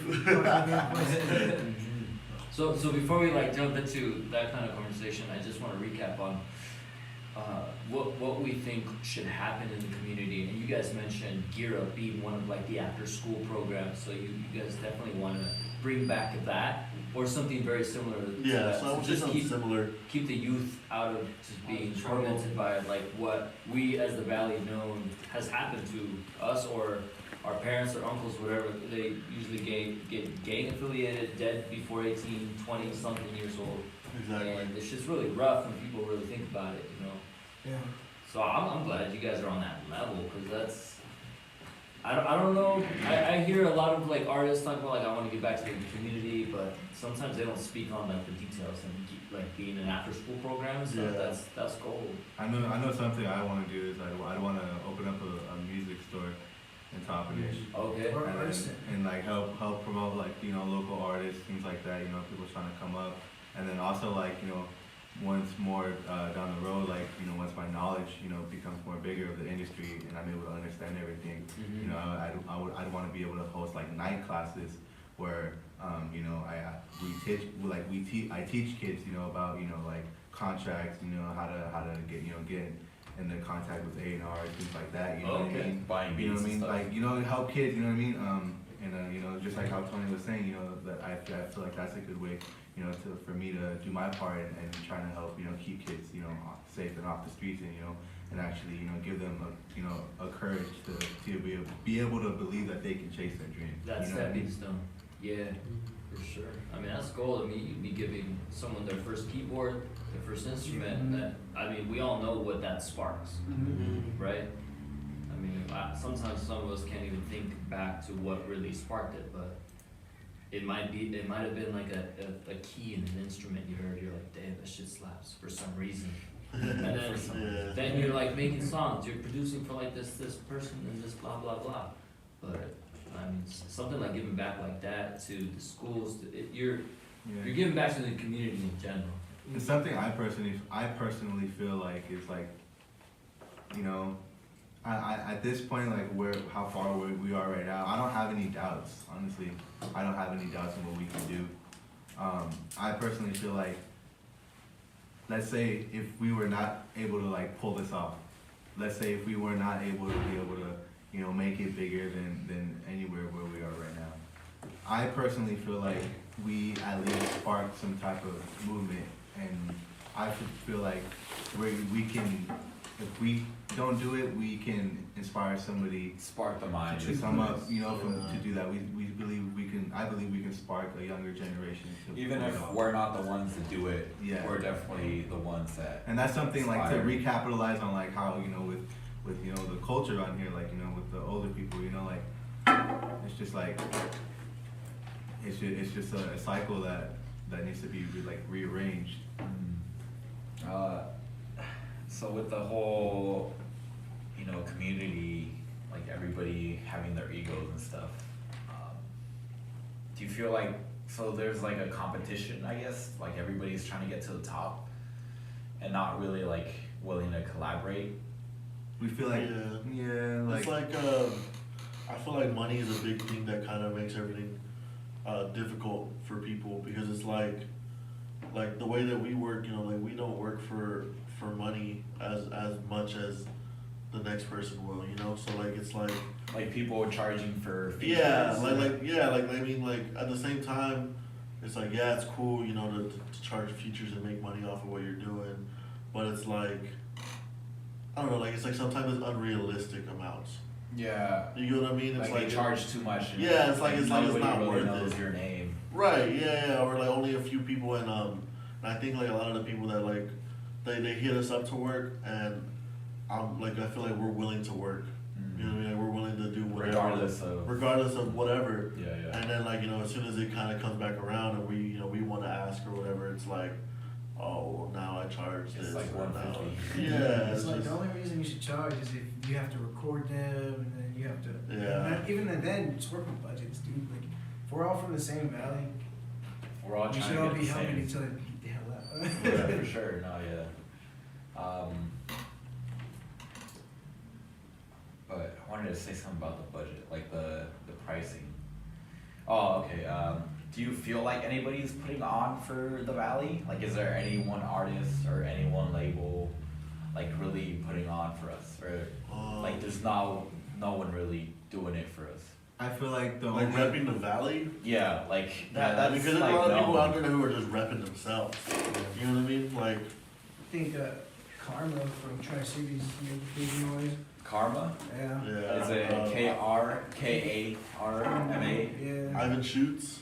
Ivan Shoots. As far as a videographer, yeah. I seen Ivan Ivan Shoots Shoots. He going around. definitely reps Tri-Cities pretty much. Do you know, is he from Tri-Cities? Yeah. Okay, alright. Right? He's from Tri-Cities. Yeah. I thought he was from Yakima. Like all around artists, like art as well, or Yeah, just in general, like in only the phone sex. where is he? What does he He's do? he's a graffiti artist, and he also makes like digital art as well. But he's getting flown out by Coda the Friend to do a mural in his city. real? Yeah, and that's just recent. That's what's And up. he's So also you stayed up on this then, huh? yeah, bro. He's also just a talented graffiti artist. He's doing a documentary on a bunch of graffiti in Seattle. Nice. He's even got people reached out to him, like J&D's reached out to him, Toby Lou, because of his artwork. It's dope. Do you feel like not JID, Ivan Shoots and this guy, what's his name again? Phone sex. Phone Sex. Do you feel like they're putting on for the Valley, or they're just kind of doing their own thing as well? I feel like, because they're always not really shy about telling people where they're from Yeah. and where they And then originate. I noticed that like especially with like Ivan Shoots, there's been a couple times where I've like got in contact with him about like talking about a video, and just because of where I'm from, being from the Valley, he gives me a lower price sometimes. Okay. He'll be like, hey, like I usually charge this, but since you're from where I'm from, like I'll do it for this. Respect. That's what's dope. up. And so it's just kind of like it's like a good look. You know what I mean? Do you feel Yeah, like we I like need it. more of that? Yeah. More of the. Yeah, Yeah, for for sure. sure. And then we definitely need I mean, personally, I can't really speak on any of a lot of the artists that who are like gang related, because I don't really talk to them like that. You know what I mean? So like the people who like rep whatever they rep, and talk about whatever they talk about. I'm not I don't really get in contact with them because that's not me. That's not You don't want to be affiliated. I don't want to with be that affiliated stuff. with Yeah. that, because like, who was it? It was you, wasn't it you?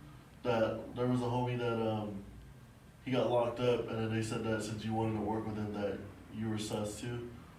Oh yeah. Yeah, and so Yeah. like because like they were in the talks about working together about some stuff, and then like all of a sudden, like just because the homie got locked up on some stuff, like they were like, oh well, like since you wanted to collab with him, like like what's good, like. Yeah. And then it's just like, I don't want to die over some dumb shit. Yeah, even just by like association, usually Exactly. sometimes, which you either gotta get it clear, or it could go south real quick. Mm-hmm. So people don't even ask questions, you know, it's just straight shoot first ask questions. Yep. I don't wanna, you know, I definitely don't wanna leave this earth like that. Mm-hmm. Do you guys know who? I forget his name. I know Lay Low the P. LaFleur. Oh yeah, Laylo. Oh, B and I know Mike LaFleur, too. yeah. Is Hype Hype. LaFleur from Yakima? He's from He's from Tri. Tri. Cities, right? And Lay Low he's from Tri-States too. Yeah. Right? Yeah, Hype pretty cool. it's cool. Yeah. Have you guys worked with him or? I actually I have talk haven't here you? and there, but that's about it. Yeah, I have a track with him. It's not out yet though. Oh, damn. Okay. Yeah, I Was got it him. recent? I got him on a hook. I think he hopped on it probably like a couple months ago. Oh, dope. Oh, Yeah, so I'm just kind of like, you know, just vaulting music. Yeah. There was They another, created a pretty big buzz. What was it, last summer? Yeah. When they were Hype. putting out all those music videos and stuff. Oh, okay. Like, they were doing pretty good. And, Even this year they put. yeah, I haven't seen a lot of the stuff this year because honestly I've been focusing on our stuff, you know what I mean? Like Yeah, doing for our sure. things. Oh, I think yeah. they played it on Adam 22's like podcast. Oh, damn. I got Oh, the- like I got played on Adam 22's podcast. Joiner? when he does Joiner, big jumper or something like that? Yeah, No jumper. when he does that like live. Yeah, I paid YouTube shit. for a slot where Oh he yeah. listened to my track with Creos, The Town, and so it was pretty cool. I haven't even posted it yet, but Krios, were you on that? Like vocals or just engineering? he was a Yeah. verse. Okay. Hell Yeah, he had a verse on there. Dope. Oh, yeah. What's that track called? That's pretty It's big. called The Town. The Sound? The Town. Town. The Town. Yeah, it's tough as Is that It's SoundCloud or? When I first heard it, I was like, what? I'm the music fuck? Hey, alright. Alright. And we even have a music video we put out to the remix of it with our homie. His name's Alex Hampton, but he goes by Verbose, and he's Yeah. from Okay. Yakima. Very And I've talented. done some stuff with them also, like some cover art. Some cover stuff, yeah. They're very talented. They're what was it, ESG? ETG. ETG. Yeah, ETG music group. Well, him and his homie, they do music out in Pullman, but they're from Yakima. There was another rapper that I've been hearing about from Yakima. 6 Mag. No, yeah, shout out XT. XT, they're a good ass label, bro. I like XT's a 6 Mag. dope ass label Like out a of dope Yaks, bag? bro. Well, There's 6 Mag, there's Dre Still Poppin', she's a producer, and she's pretty good at singing actually. She's an artist herself. And then there's AJ, and then there's 7K Chris. And But their label is XT. Yeah. XT, Extended Extended. Entertainment. Extended Entertainment. Okay. Oh, yeah, There's June. Taz Allen, And then too. it was June originally Lagoon. started like I know that label was originally started Yeah, I June believe Lagoon. by their homie. His name is Isaac. He goes by Mizzy. Rest in peace. What's it called? yeah, So yeah. like they definitely have like a drive. They definitely have a really good purpose to like why they stick together and they really have their own genuine unity. You know what I mean? So I have a lot of respect for that label. They're really talented and they definitely have like a passionate drive. M Status. M Status too, my homie M Status. M Status is out there. Yeah, shout out Who's that other Status. guy that, Shout out Blaze too, cause Blaze from Hot 997 actually he texts me and he gives me like advice here and there and everything too like that. You know what I mean? Yeah, Blaze from Hot 997. I've known Blaze since I was a little kid. Yeah, And he so- never really knew like I made music, but I was like, He sees us. like most of them play. I don't know if anybody like knows. I mean, everybody here, anyways. But like they used to have a little music group back in the day. NCT. Chasing the money. Yeah, no, okay. Yeah, chasing the money, and him and what's his name, Magic, and I can't remember the other dude's name. But like they used to come out with some fire ass like music that I really like. I enjoyed listening to as a kid, and like now, like just like kind of growing up, seeing him DJ all the school dances, and you know what I mean. So just and hearing him on the radio, obviously, and he knows me because of my dad. But yeah, he'll send me like random motivational quotes every once in a while. He'll just So throw that's me. what you need from people. Yeah, he'll just throw me right some on, random Blaze. stuff, or he'll send me like videos of like how to market yourself or things You like guys ever that. You tried know, to- just some general information that I should know.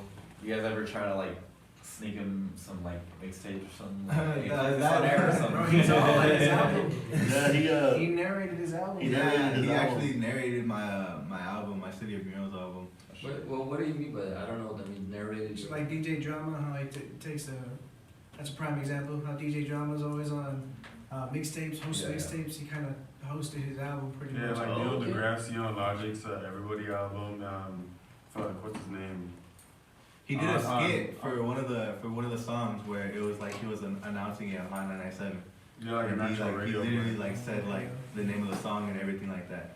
That's what's up. Yeah. Alright. I mean, I don't know. I mean, hopefully, I mean, One shit. day. I mean, if that point in time comes, then there's a point in time where it comes. You know what I mean? But I mean, So like, what was for now, we just keep working, It was and the keep one staying with consistent. Creos. the song? Yeah, it was the one with Creos. It is today's hottest hits, all here on Hot 99. Fucking Hope funny. everyone's doing good and they're part of the And a lot of people are like, yo, that takes me back to when I was a kid. That's crazy. My neighborhood, the City of Murals is his latest album release. Here's AM featuring Six Pack. I'm thinking That this shit is was so called hard. Rodeo. That shit Do me a was. favor, make sure you turn this up and make sure you go peep out his YouTube page. It's AM here on Hot 99.7. That's Yo, dope. You know what I mean? He just So- starts the song Shout out like Six that. Mac for getting on that hook. Right. He killed that hook. And so he did a couple other things like the intro. It's fucking tough out here. We can get killed for no reason.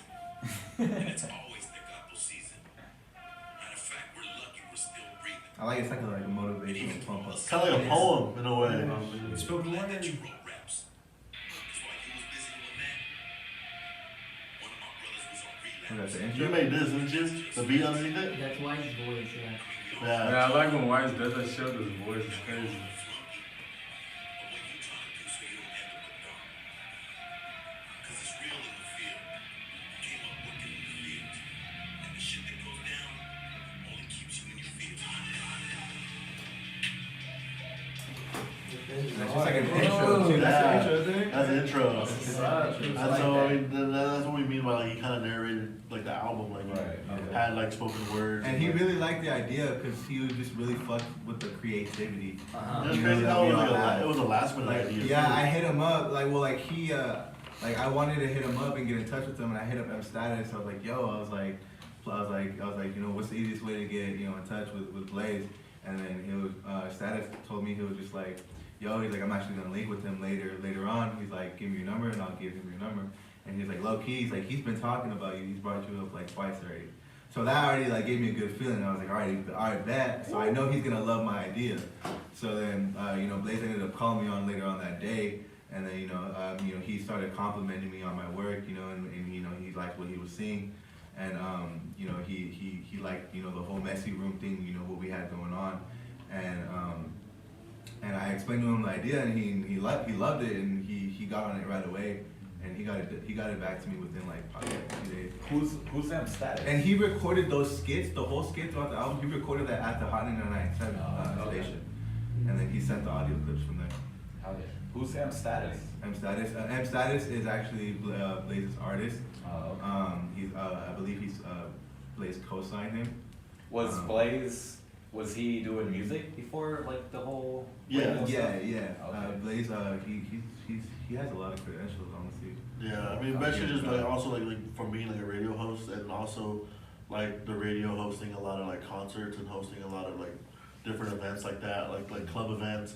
Like he meets a lot of like people, a lot of you know like There's important a lot of people that connections. come through. For sure. You know what I mean, to these places or that they book, and so like to have like someone like Blaze around, who's you know also like taking notice of what we're doing, is like you know it's super important to us because it's like at the same you know at like some point it's like you know it's like our childhood kind of speaking to us a little bit. Yeah, because for sure. I'm just hearing him on the radio, but then at the Because same in a way, time. like he shined light on the valley. You know Yeah. what I mean? Hell yeah. He's Hot definitely a big 997. staple. He's definitely a big staple in the valley. Yeah, Oh, yeah. definitely. So- People know when you say Blaze, oh, I don't know. 997. 97. Yeah. That's dope. It's uplifting, you know, when you see your own community, you bring it back. Even when you didn't expect it, you're like, damn, for real, you gonna help me? Yeah. Oh yeah, I'm gonna bring it back. Let's go.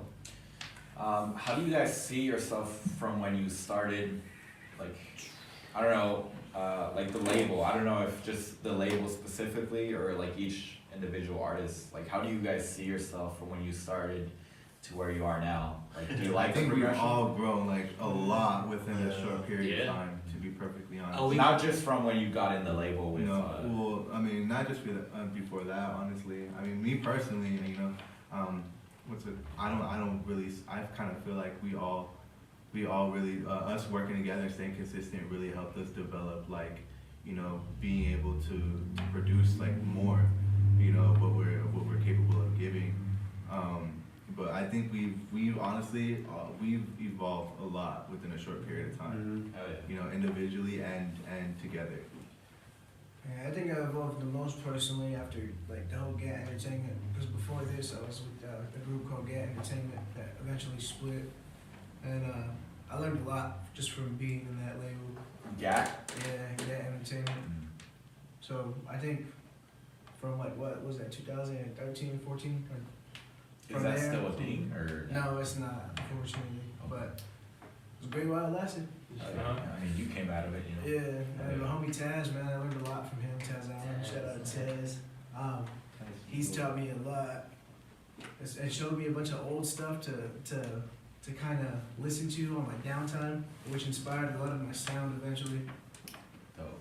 I forget. Servos? Sabers? Creos. Creos. What's up? Creos. How do you see your label, like,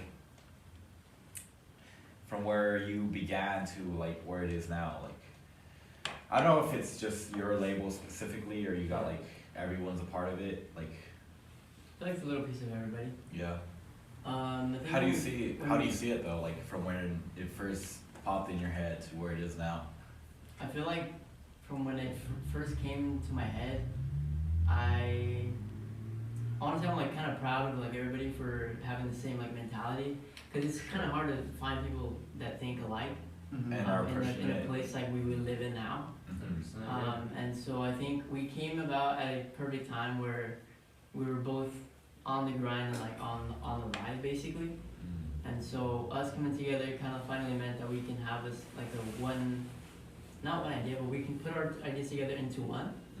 And I think with the label versus from when it started, we're not like huge or whatever, but we're getting somewhere. I know we have like a specific, what is it called? Drive? Yeah, like a specific drive that we have that I know will take us somewhere. Whether it's like one individual and then the rest come later, or like all of us at the same time. But I see it growing like way more than what it is now. And you're on This the right is just path. like the beginning. Hell yeah. Yeah. Whew. That's good. You guys are all working towards like what you want, and like you're on the good path, supporting each other.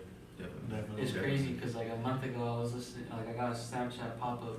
It was like my first ever beat. It was trash, but it was my first ever beat. and I went from that to playing a video game and listening to songs that I made with these guys. It's like, damn, like I made it this far in 4 years. Imagine in like however many more we got. 2 more years. And we're also young too. That's a good. We're all young. You know what I mean? I think I'm The the oldest oldest one is here.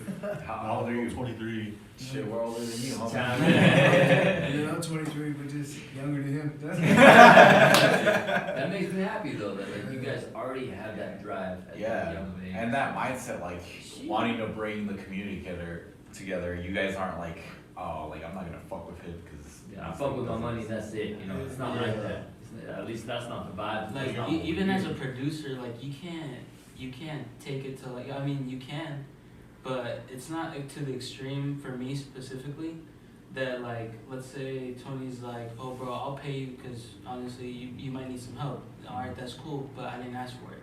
Like he didn't have to pay me, but he wanted to pay me because like, you know, he thinks I need help or something. like he respects. He respects what I like put into my craft. Yeah. And like sometimes I'll like get hit up by an artist and they'll be like, yo, can you send me a pack? I'll send like a 5-pack of maybe like just throwaways of maybe I didn't use or something like that. And they'll be like, oh thanks bro. And it was just a free pack. But you'll send him the good But stuff. I'll send him the premium stuff. You know who you're gonna send the good stuff. Yeah. But I get it when you were talking about like when you start expecting something from somebody, that's when it's kind of when It gets a little iffy. Yeah. slippery slope-ish, you know. Like if someone random asks me, oh, can I get some beats? Yeah. Then I'll be like, oh bro, I charge, but I can work with a budget if you do have one. Of course. and then they just leave me on scene. That's kinda And that's how it That's really your works. answer. Yeah, that's your answer. And it's like, alright, well, you didn't want to invest in yourself, so I'm not gonna invest my time into you. That's a good way to put it right there. Yeah. You gotta look at it too. I mean, nowadays, like, you know, people have their own lives and people have, you know, family. Like, you gotta think about it. Like, if it's worth, like, you gotta make sure at the same time, like, which the time you're put, like, it's gotta be worth you spending that time away from your family. You know what I mean? Because you know, nowadays, like, you know, anything can happen. Literally anything can happen at the you know, most randomest times. You know what I mean? So it's like, you know, that's another thing. It's just it's always gotta be, you know, make sure you're getting something out of it. You know what I mean? Because you know, family is important and everything like that. People always think about like, talk about us like rappers trying to come up. You know, I feel like we get shitted on a lot because, you know, people think that, you know, like, oh, we're just chasing the money and everything like that. When in all reality, you know, like, they don't know how much music, you know, affects your personal life at the same time. Yeah. You know what I mean? So it's like, I feel like that's kind of like something that's an understatement. You know what I mean? Just in general, because, you know, at the same time, music does affect you in your life personally. You know what I mean? It does play a big role. It is hard. It does give you a lot of pressure. You know, so. I definitely feel there's like a misconception though as well of like us being artists or us as like making music. Yeah. I feel like people kind of see us as like bums in a way. Like Like bumps. Outcast? No, I would say like bums. Yeah. Because like it's like nobody ever really gives you your applause until you make it. Yeah. Oh, Exactly, yeah. You know what I mean? Yeah, I feel that. People will try to convince you that music is not something you should do until you make it. Like, how the fuck do you expect, excuse my language, but how do you expect me to, like, make it unless I'm trying? Exactly. Like people will definitely push on you having a job, or having a good paying job, having a backup plan, having all that. I mean, which is important. It's definitely important to have. Yeah. But, you know, people try to stray away from your dreams. And I think that the lack of people achieving their dreams is what brings down other people as well. Because there's a lot of people in the valley that probably had a dream that was shitted on by their parents, or had a dream that was shitted on by their peers. Yeah. And so, like, now to cope with their lost dream, they gotta shit on your dream. Yeah. You know what I mean? That's what they were taught. Exactly. It's fucked And up. so that's why I say that people kind of view artists as bums, because, you know, they think that that's all we do is just music, and that we don't support ourselves, or, you know what I mean, or we mooch off of other people, or, you know what I mean, and people have that misconception of us, but. I'm not seeing any success or anything like that. Yeah, but then that's when they stop having that idea of us, is when we make it. Yeah, like, oh yeah, he used to be small, but man, he did it. Yeah. Like, well, how do you think he did it or she And did it? then that's when asking for handouts come out. Exactly. Unfortunately, that's how the world works now, you know. Yeah. But That could we change. gotta. I mean, it could change, but, you know, as long as we got a good foundation, Yeah, that's all we need. that's what it starts with, for sure. Seems like you guys got it, you know, based off of what we talked already. I'm like, dang, honestly, I'm already jealous. Hey, we gotta talk. When the fuck did you talk to these guys? Like, you should have talked to them earlier. You guys should have been one of the first people, because there's so many in this group, in this label, when we first arrived back home. Like, alright, let's start this, but who we gonna talk to? Like, at first we're like, we don't fucking know anybody who's popping in Sunnyside, Yeah. Valley. But, I mean, I'm glad we got you guys in, to be honest. Yeah, thank you, Jerry. Really. Mohai. Yeah. No way, that was Mohai. Yeah, he's definitely. He was our in first one, first podcast. No, I watched his. That's dope. That's crazy. Yeah, and he was. Shout out to homie. Yeah, he's definitely one of those supporting artists, and Yeah, he doesn't let ego or anything Nah. get in the way. He's Nah, like but he definitely reviews for some it. of my music, so I have a high respect for him. He did a perfect article on Solar System, the very first EP I ever dropped, and then he did this life pack I dropped, which was with a song called My Ways and Exceptional. Oh, And bro, he did a phenomenal job. I really liked I think it was Exceptional.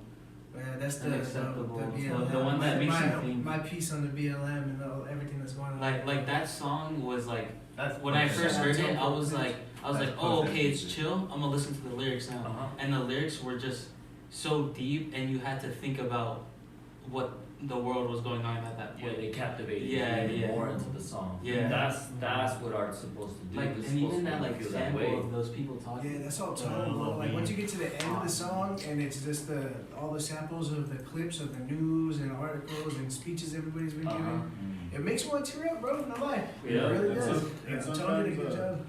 I'm sorry, go ahead, go No, ahead. go ahead. And sometimes like I like Playboy Cardi a lot, but yeah, I know what he's saying is kind of like really nothing, but it just feel like how the sound, how it makes you feel like, I don't care what he really talks Like about. some like floating in the sky. Yeah, like, I just feel like that's how it makes you feel, like his shit makes me feel like crazy, like makes me feel amazing. Like on some high Yeah. Speaking of Playboy though, do you know who Mario Judah? Yeah, why don't you Yeah. just tie this on my phone? A whole lot of red too. This for like calling Playboy Cardi out, like His marketing drop was your fucking insane. album. Yeah, like that song. Where he was dropped like, it, he's like, oh, Cardi's not gonna drop it. I'll drop it fucking then. do it, homie. And that's where he got all his streams and stuff from. Yeah, that motherfucker. And that guy's marketing was Yeah. spot All on. over TikTok, crazy, bro. Yeah.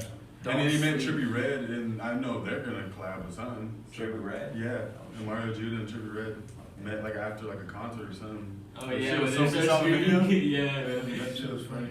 I hate that I say this, but like going off of what you guys are saying, like don't sleep on putting out your music. And I'm only saying that because like it makes me a hypocrite because we got some music that's like you said in a vault, you know.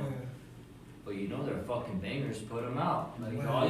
like at least the teaser up on TikTok. That shit is slapping right now. No. Get on Yeah. that. Yeah. You know, it's not just for dancers or whatever. Like, a la madre, put that shit up there. You know, it could be for rappers. Like, I follow Like, so I many think- good I think, things like, on two- there. Put it out. Like 2 days ago, I made like a TikTok about like me making a Pop Smoke type beat. Okay, boom, that shit hit. And I was It's like, it didn't go off, but it did do pretty well there Oh, we yeah. go. for my first like type beat TikTok. Mhm. So I was like, you know what? When I just got free time, I'm just gonna, you know, either make a beat or get a preset beat that I already have, and be like, this is a blah blah blah type beat, or this is a blah blah blah type beat.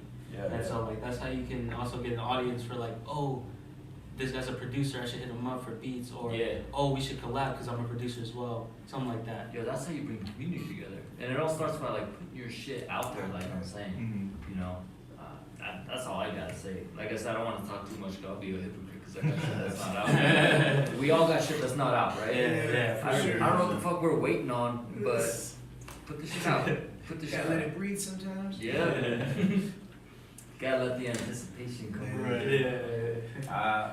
I only got one more question for you guys, and then we can like keep talking or just cut it there. But Or get out. I'm joking. Afuera. Laura, afuera. I'm trying to rap. it was about the fucking freestyle, homie. Hell yeah! I forget about that. Yeah. Yeah. I almost did. Fucking COVID.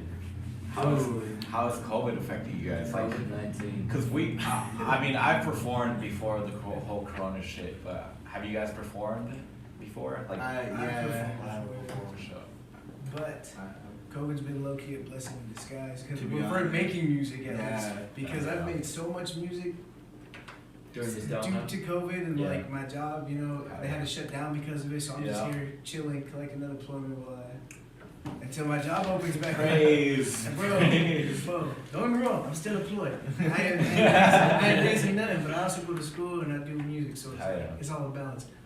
But yeah, so it's been a little blessing in disguise, but it's Oh, also irritating when you can't go out and do Yeah, shows and yeah. stuff. I agree with him. I mean, honestly, I was really excited because I've always wanted to do shows and I haven't been able to because I just haven't really put myself out there as much as I did this year. And you know, and I felt like, you know, this year would have been like a big, you know, it would have been big to do shows for me. Yeah. And you know, I wasn't able to do that. But you know, like to kind of speak on what Dave was saying, you know, I mean, it was like a blessing in disguise because I was able to work on a lot of music that wouldn't have happened if, you know, COVID didn't happen. And so, you know, when unemployment, you know. Straight out unemployment. Shout out to the government for one time. For once. Said no one ever. There you go. How will you, Armando? miss shows. How's COVID been I miss treating you? shows, to be Yeah. perfectly honest, bro. I really do. No, yeah, I did do a couple. I did like 2 shows probably before the whole COVID thing happened. Me and Krios actually we opened up for Mozzie right there in Yakima, and then I actually opened up for Rob Vicious off of Shoreline Mafia up there in Seattle. And there were other shows that I was trying to do as well. I forgot which ones at the time that they were bringing down. I think Bone Thugs and Harmony was coming down. Jeez. And I wanted to open up for that one just because, you know, I fuck with Bone Thugs and Harmony. And then yeah, the whole COVID thing popped off, and fuck, man, honestly, it has allowed me to, like, you know, be able to kind of like make more music and everything like that. Like, honestly, I feel like if COVID wouldn't have hit, like, me and Tony would have gotten the project, our collab album done as quick as we did, because we got it done in like, how long? Like a month? Yeah. Like a month. We got like a 10-track collab project done within a month. You know what I mean? And I feel like COVID, you know, it kind of like, it allowed us, because we had so much free time. Yeah, You know what I mean? To make that happen. You know I feel like a lot of like the things that we did this year probably wouldn't have happened if COVID didn't happen. Yeah. You know what I mean? Because like, I mean, I released my first song on streaming platforms in February. Of this year? Of this year. And then I released my second one, which was We Doing Aight. Yeah. And that was like in the end of March. And that's when kind of, The consistency, right? well, that's when like COVID kind of hit. I think like March, like in the middle of March is when everything shut down. You know, I think it was like March 16th, the day after my birthday. And I was able to do, you know, we were able to do the music video for it. And then eventually it just became into like, I mean, at the time I wasn't even signed. Like I bought the beat from him, you know? And so, from Krios. Oh, okay. For my song We Do It Oh, Right. okay. And so, you know what I mean? Like I bought that beat and I wasn't even signed, and you know, like I just had, you know, just relationships with them. But yeah, I honestly feel like, you know, none of that shit would have happened if COVID didn't happen. Yeah. So it was kind of like you were saying, a blessing in disguise. Yeah. That's dope. Yeah, like you guys definitely took advantage of the free time you had. Yeah. Instead of just like, oh fuck, Corona's here. Right. Can't do anything. For me, it was just like, they just passed us for school, because I was in my junior year when COVID happened. I was in my junior year and they just passed us completely. And so during that time I was just making a bunch of beats. Summertime hit, still making a bunch of beats. But then we had to move, when I went to my senior year right now, we had to move to remote. So we had to do everything online. Yeah. And so that was mostly taking up most of my free time, plus playing video games with some of my friends that rarely I talk to. I talk to them a lot now, but rarely I talk to when school started. Yeah. But now, since I have this, you know, 2-week break that I had, it started Friday, now 2 weeks I'm just gonna straight grind. Yeah. Nothing but grind and just try to make as much beats as I can, and then start off the new year with either something new for myself as a person, or something new in music.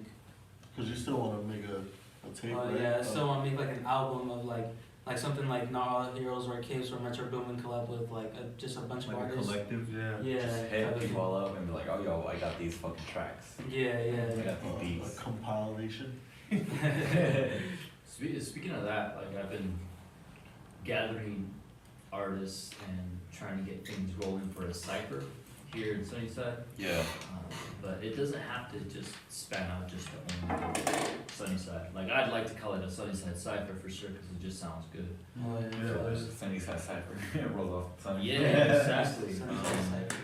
So keep that in mind if you guys want. Yeah, we want to replicate. Right? Was it replicate? What? Replicate? No, replicate. Yeah, replicate that. We want to as much as possible. replicate the XSL freshman covers. Oh, yeah. So yeah. you know how they do a lot of freestyles and shit. Yeah. Very cool. We definitely want to have like artists that have been on here, like Mohai, Suntown, and definitely any of you guys who are willing to come in and freestyle. Even if it has to be like a written thing, you know, we'll like rehearse That's it. usually the best way. Yeah, we're to Yeah, make it look for sure. good, you know. And even XXL ciphers, I'm sure, are a lot. Yeah, Most of yeah, them are free it's- rating. yeah. Option. They have rehearsals. Some have, and it Yeah, feels. some but have. some haven't. Some Yeah, people yeah, said, some some shit Kodak and written 21 down. Savages. I mean, the whole You Hell, gotta pick go. these little sorry ass Yeah. beat. But it's like we have the space. No, for Denzel ours. Curry's the best there. We definitely have the space, so I wanted to bring it up with you guys, since I know you as a collective group are already probably thinking about that. You were talking about the sessions you were talking about. Yeah. So, I mean, maybe that could be implemented in something you guys would like, and we would like for you guys to come back and maybe even do it here as Yeah, well. like even like apart from the podcast, like you guys are definitely welcome to come yeah, bad. do Sweet, your yeah, thing. cool. Like we'll come. Like, you know, we got the booth, we got the We space. definitely wanted to do something where we hosted we document a session where we get pretty much all the artists, you know, ourselves, and you know the artists that we personally like Some like all dream fuck with and recommend. Like, exactly. Where we all come and then we all have a session and we like knock out like just hella songs. Hell yeah. And We did a wanna trial document run with that too. Yeah. Yeah, it was We did a pretty trial cool. run on That's, yeah, we honestly, did do a that's how we trial met run. John. I mean, that's how we really got close with Johnny and Rex. Yeah, exactly. So- Oh yeah, that one was we like did my this- first I ever feel like big that studio sparked the session. signing movement, bro. See that rapped over SpongeBob, bro, is crazy. Oh, yeah. Oh, Like I made that beat a year ago, and like so they went to a cabin for Messy Room session 1, I think. Yeah. For the first one they did, and Armando was like, "Yo, send me a bunch of beats." Sent him 130 beats, just from like Yeah. just And from one pack, 2019. bro. What was 100, For that 138 Like, exactly. You've made that many beats? Yeah, from like Yo, right on, 2019, Rex. Keep that shit up. 2019, 2020, right? At the point that I was at, so I was like, I'm gonna give them bangers. Got 2 songs with them on their collab album. Got a lot of songs with Armando, already on City of And we're Murals. still going through the beats. And- and and- picking yeah, which ones yeah, we like like. that. Like Yeah. some people are even going through it still. Like I work with a person out in Atlanta or Illinois, my bad. And his Oh, name is G. Sports. Rome. Oh, What's his name?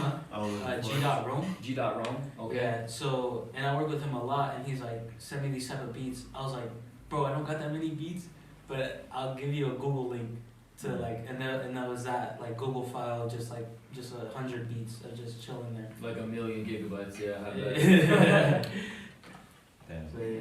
150 beats in a year, man. Nice job. crazy. Keep that shit up for real, Rex. And also, like, if you guys ever want to do like individual interviews with us, Yeah. Yeah, I mean, we're definitely up for that. yeah, I mean, if you guys want to get more in depth with just like us. Yeah, like I. I mean, because I know it's kind of bouncing around everywhere. Yeah, Yeah. Well, just because that's just we're all here together, but if you ever want to do anything like that, I mean, I know I'm open for it. Yeah, even I know just my like brother 2 is at a too. time, you know, like if you guys want to come in and then Yeah. the producers, engineers, you know. But I wanted to get all of you guys together just For because sure. like you guys are a label and you guys are like Yeah. a unit, you know. But we can definitely do like an individual. Yeah, because I know that like us as artists, like we're also like as much as we work together and we're part of the label, we're also independent. You know what I mean? Yeah, you guys, And like so- you said, you guys aren't signing contracts. Right. You do your own thing. Yeah. And so I mean, if you guys like I said, if you guys want to get more information about us as an individual person, For sure. let us know.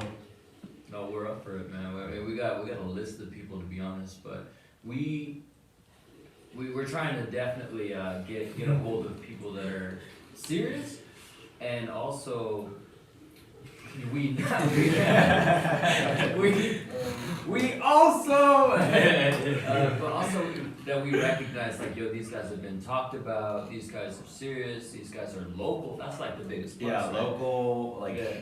we want to break the whole fucking ego, like, oh, fuck him, you know, we want to definitely we want to put, like, not Sunnyside, I want to say Sunnyside because that's where we're from. Right, right. We want to put the The lower valley. valley Yeah. on the map. Uh-huh. You know, like how Atlanta, they have their fucking, hip hop rap community. Cali has their Hollywood scene, we definitely want to put Washington on the sunny side, or not, again, sunny side, the lower valley as like, all of these motherfuckers are creative. Like, they have a fucking history, they have like, a story to tell. Potential and everything. Yeah, exactly. Yeah. Yeah, we're out here creating. I mean, ya tú sabes las vibras, ya tú sabes, you know the vibes. We just want more creative people to connect together, because like we talked about, like there's a lot of low key hate, or like low key like competition. Low Like, key, high key. you think that you're doing it for yourself, but like you don't know what kind of positive outcome you could put on somebody else just by helping them out. Right. You know, or at least like, just at least communicating, you know? Because it really brings somebody up. It really, like, if anything, it'll spark that one thing that'll bring them out to what we're doing right now. You know, Right. just growing. Just AFGO, another fucking growth opportunity, you know? But yeah, like, Niagara Falls out there, bro. All that water. Drink more water. Nick Jenkins. stay healthy. But yeah, if you guys wanna shout out your albums, shout out people, your own projects going on. What we got for shout outs, you guys? Like, that's all the Definitely questions want we to shout have. out my little brother Marcus. Hey, Dope cover. Yeah, shout. I don't know. You want to say your Instagram? My Instagram is Marcus Martinez 301, and my Twitter is Marcus Tarantino, but instead of the O, it's a 0. So, And then, me and Amardo just have a project just came out within the last couple weeks. It's called Northwestern, and it's out pretty much everywhere. You can look it up, and you can find me on Apple Music and Spotify at Big Tone Making Bone, as well as on Instagram. You can find, I'll say all social medias. All my social medias are the same. So on Instagram, Twitter, and Facebook, I am OVO Big Tony 12. OVO Big Tone. What? OVO Big Tony 12. Big Tone. Tony with the Y, right? With a Y, yeah. and 12. one shout out I also want to give is to a tattoo artist in Yakima. His name is Pablo, and he owns a tattoo shop named Cyclops Tattoos. Cyclops. Yep, and this shit's crazy. So yeah, I want to give him a shout out. In Yakima. Yep, in Yakima. Somewhere in Yakima, I forgot where. Go ahead. I have a album that just came out probably like a month and a half ago probably. It's called City of Murals. It's out. City of what? City of Murals. Okay. It's available like on all streaming platforms, and you can find my music anywhere if you search up capital A period capital M period, and then that's my artist name. And then for my social media, on Facebook, I'm just Armando Maldonado. And then Instagram, my Instagram is reels_am, REALZ_am. Ratings. Reels. Reels. Like real and then a Z. Okay. Yeah. Reels_am for my Instagram. My Twitter is ttown_am. Hell yeah. I want to give a shout out to the homie Phone Sex for doing his thing and helping me with a lot of stuff, especially when I got a story here coming out soon. Shout out to the homie One of One, Jay Diamond from Diamond Cuts. He's also doing his thing. He's made One of One cuts. That's coming out real soon. We have a bunch of collab work we're doing. So if you need a fresh cut, like a cut, G. Is that in Yakima? Where's that at? That's in Yakima, yeah. Oh, okay, for sure. And I got a project I just released recently. It's called New EP, and you can find that anywhere, any social media outlet at Dave Certified. So that's DAVE. We're all featured on that too. Yeah, Okay. Certified CERDAFYED. Hell yeah. Social media is the same exactly. Same thing. It's at Dave Certified. Hell yeah. So yeah, you can find me everywhere.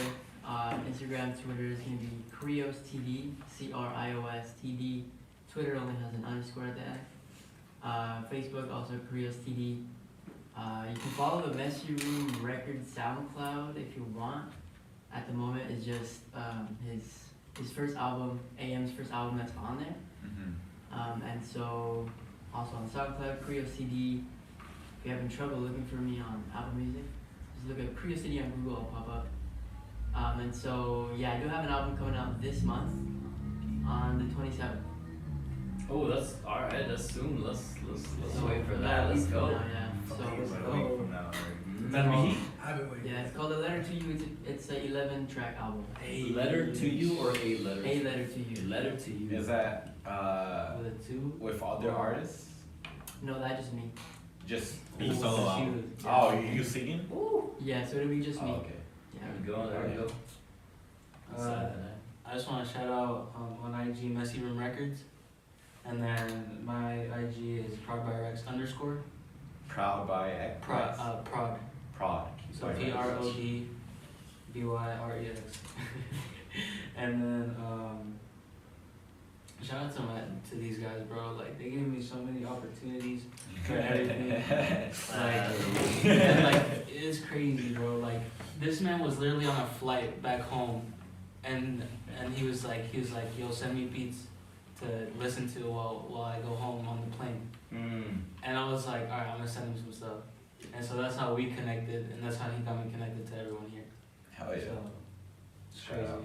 And then also shout out the ones who couldn't make it today. Yeah, Right. shout out Johanny, shout out Earthswan, Shout out Wise. So, shout out So Wise. you can find Johani if anybody wants any beats out there. Yeah. It's gonna be Johani Official, JOHANY Official on Instagram. I believe his Twitter might be similar. He might have it linked somewhere. Yeah. And then Wise can be Wise_OT, common spelling. You can look up his music on Apple Music, Spotify, everywhere else too. It's gonna be Wise. And then Ignacio. Ignacio. Oh, yeah. And we have a really dope partnership with a local videographer from Toppenish as well. His name is Ignacio Vargas. He goes by iVisuals. And he's really dope. He filmed one of mine and Tony's recent videos, and we worked with him quite a lot. All my videos besides the one that you were talking about. Okay. Yeah, besides the one that my brother shot. He's a really talented guy. He's really dope. He's Ignacio? Ignacio? iVisuals? Ignacio. I think I follow him on Instagram. Yeah. He's really dope, bro. He's really yeah, dope. He's yeah, dope. I've seen his work. I love his work. And then Yeah. Love Lust too. And I love Lust too. I That's follow him too. That's, Yeah. that's my brother right there, bro. He, Oh, for real? Yeah. Well, not my actual brother. We go way back. Hell yeah. You know what I mean? No, but like I know he helped. Like he does his own thing as well. But he also helps out Ignacio a lot too. Yeah. When he comes and like shoots our videos. He actually works for he does some filming for M Status and Yeah, he does merch. he works for them a lot too. Yeah, I'm gonna get some of that. Shout out to June the Goon. June. Dang, what the fuck is all this? That's If you know June, you know what that is. If you know, you know.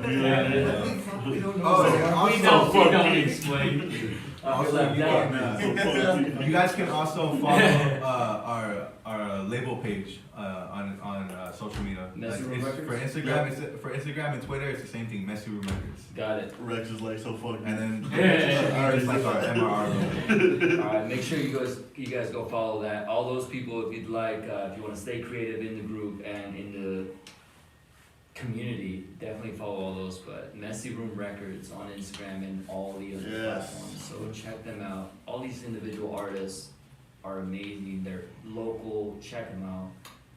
Let's I wanna hear a freestyle. I wanna hear some bars. Your guy some for beats. freestyle. Gotcha. The guy kills Let's freestyle. go. Alright, so we got some red rights. We're on the beat. I want to hear this shit on the fucking. Where's my headphones? Where's my headphones? on the headphones. Alright, you guys sent us a beat, right? Yeah, I sent it to Okay, for sure. I'll bring it back. 425 number. Alright. Let's take a little break then. Let me A get little the break. freestyle We'll be back. all We'll be back. ready. Yeah. Alright, the break announcement's been set. I'm gonna go ahead and check all the cameras. Rolling. All our sponsors. That's okay. Oh, Let's let's get go. my sponsors.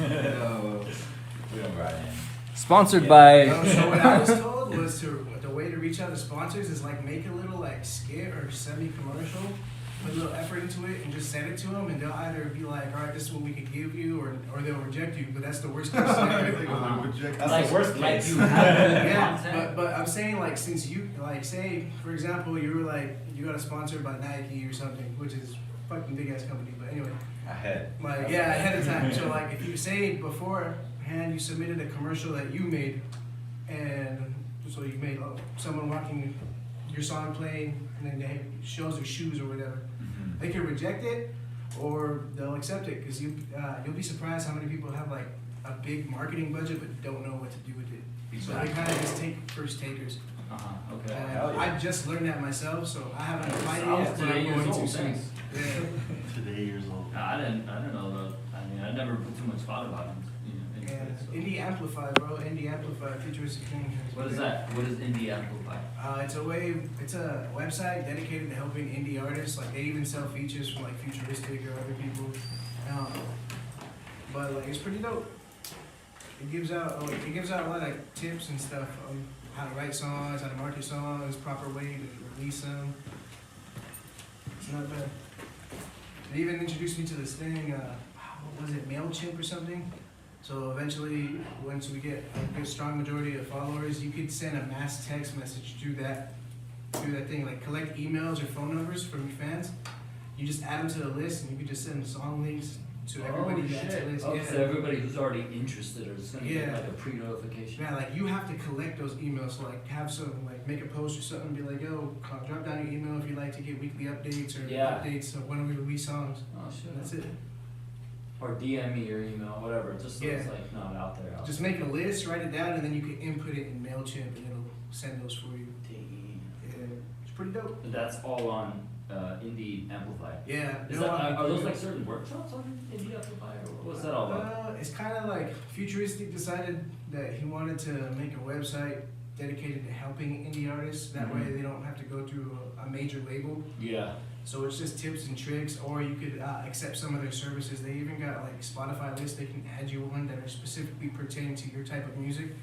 They'll like say you pay like for the $500 package.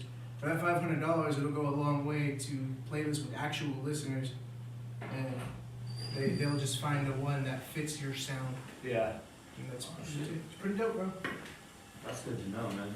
Cause I'm still in the beginning stages of finding a distributor and just trying to get music out there that's not like gonna affect me in the long run, you know. Like Yeah. we've all been there. We're like, oh shit, I have this banger or I have this song, but I can't post it without leasing this, or at least getting a distributor after I lease this. Yeah. What's the beat on YouTube? Where's It's that Earl Sweatshirt Walking. at? Type beat? Type Earl Sweatshirt type beat, yeah, Walking. I believe. YouTube type beats and shit. Anybody follow Chronos? Producer? It's produced by Bailey Daniel. Chronos? Sounds familiar. Yeah, It does sound familiar. when I listen to this music, I feel like that's Music? I can't that's hear my you. roots. Oh, At least like the right valley. I don't know why. It's got like storytelling vibes. Yeah, You it's guys the will one. say- Alright, Yeah. for sure. Damn, give me some headphones.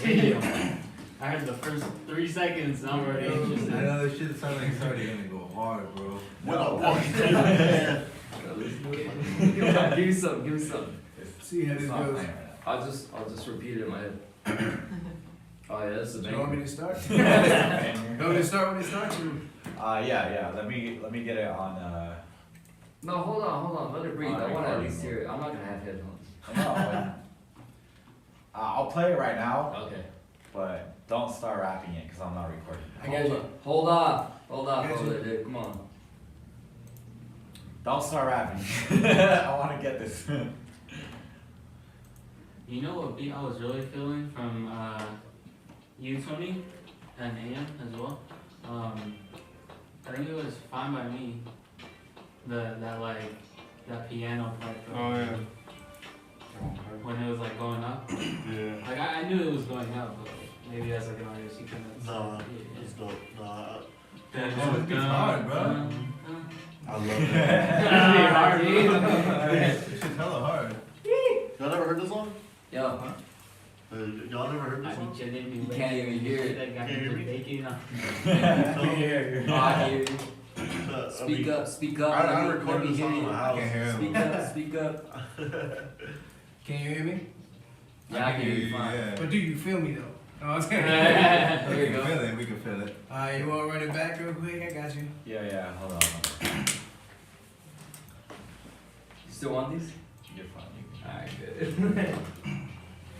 Don't start. Don't fucking start. So it's like, I'll be chilling and waking and making over the amazing enough. Mm-hmm. Yup. You wanna hear it? song. Da na na na na na na na na na. Hey, da na na na. Watch my cup. So like I said, I've been listening to a lot of East Coast shit, so you know.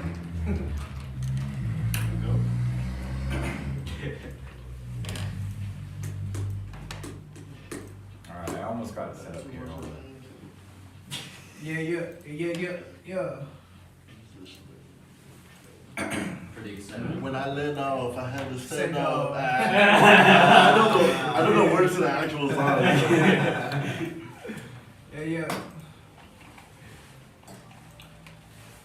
Oh, you. Ooh. Perfect. Oh, what's that? Just freestyle. Hey.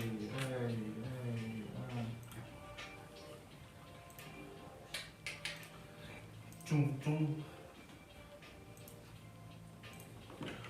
Damn, son, where you from?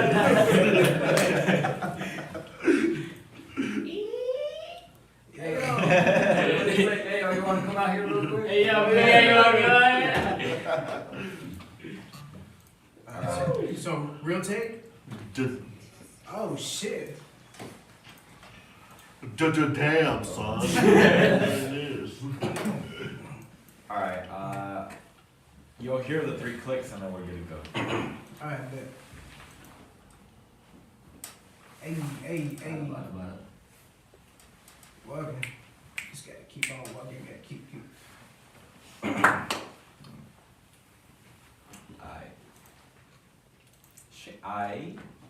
Yeah.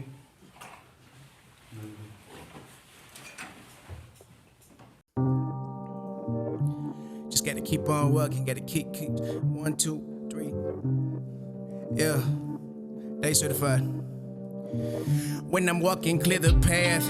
Now is that so much to ask? I've been thinking to myself, took a couple steps back to move forward in a position that maintains the blast. When I let off, I haven't set off, so move back. Talk is cheap, so now I ain't talking as much. What's too chicken shit? That's why I had to leave all the clucks. They running amok, acting like shit. I give a fuck. I'm gripping my blunt, trying to beat 1,000,000-1, and I'm the one Jet Li when I'm throwing a punch. Knuckle up, knucklehead shit. You dumber than fuck. Watch their hands, new guy. Tiger claw with the quickness. I'm so ill, you couldn't classify my sickness. I'm 6-bit, quick shit. Whenever with my bitch, it go down. She put the hoe and hold down with the tunes, but my moves like, oh, you know now. Got a groove on, singing like, boy, you so wild. What's that haps on my raps? You'll know in a short while, but it's mine. I remind you not to mind or undermine me right now. Got that evergreen clouds and it's loud and I stay blown. Static tray, juice in the clouds with the crown. Like, guess who the hell the king now? All hail the first of his name. Breaking with chains, cut them off like dragons don't play with the game. Nothing season all the prey in my aim. See the look on their face, little competition got them to shake. They shook, must have took me for a rookie. Told them that I'm cooking. What you cooking in the kitchen? Told the fucker book me. Said, fucking book me, pussy. Yeah.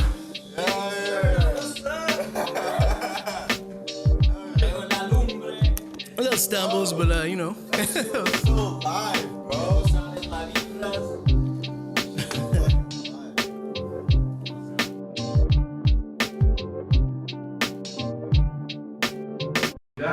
No, it's actually not. It's just like It's just like a little it's a little exercise I do. I go on to YouTube and write to YouTube beats only strictly for exercise. Mm-hmm. Yeah. I love this one though. Yeah, I love that song. I Yeah. remember when he first recorded it, I would listen to it all the time. Yeah. Hell yeah. Me too, shit. I was like, yeah. I have a repeat on repeat. Mm-hmm. Sheesh.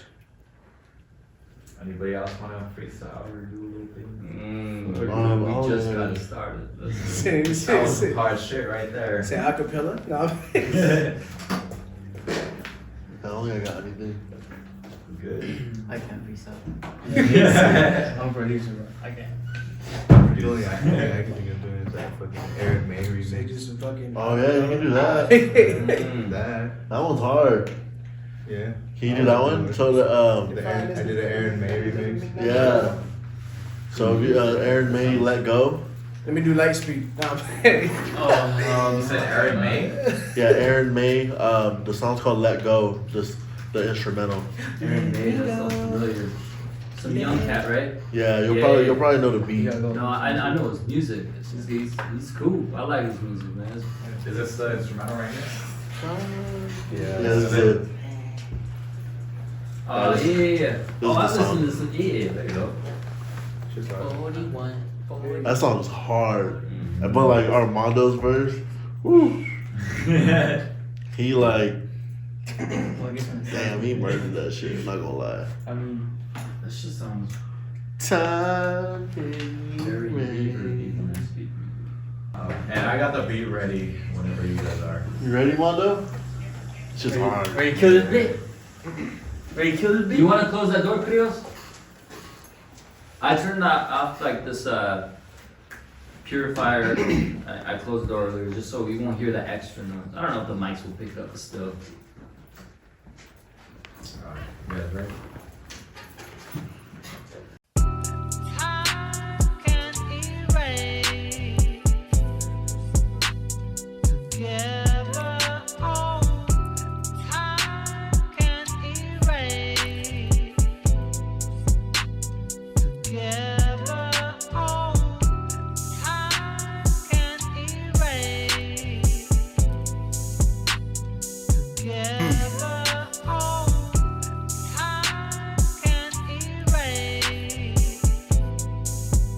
Yeah. I'ma do the things that they said I never did. I'ma be the man, I ain't tryna be the kid. I'ma do it all, I'ma show them how it is. They talk about the game, they don't talk about the biz. Hold up, gotta do it right if you wanna get it all. You gotta put in work if you really tryna ball. It's time to put in work, I be diving in first. Every time I go to church, I'm secure like a purse. Yeah, just like that. Every time I fall, I always bounce right back. Never saw my soul, I ain't built like that. Tell my flow should be smooth like jazz. And this life too fast. It's funny how they think that I'm built like cash. Got a good girl, but I want new ass. Look at how I dash every time that I smash. Yeah, that shit cray. Pussies never fight, they just wanna spray. When I'm in your town, it's going down like Mayday. I be on a tight budget even when it's payday. They don't even really know. They only wanna flex, they don't ever wanna grow. Another dollar means that another verse sold. Another day means that another world cold. And that's life. More money, more rights. More love and more life. Everybody gunning to the night. Everybody gunning on sight. Try to knock me down, you could try. I'm feeling alright, but I lie. RP to my brother in the sky. Hey.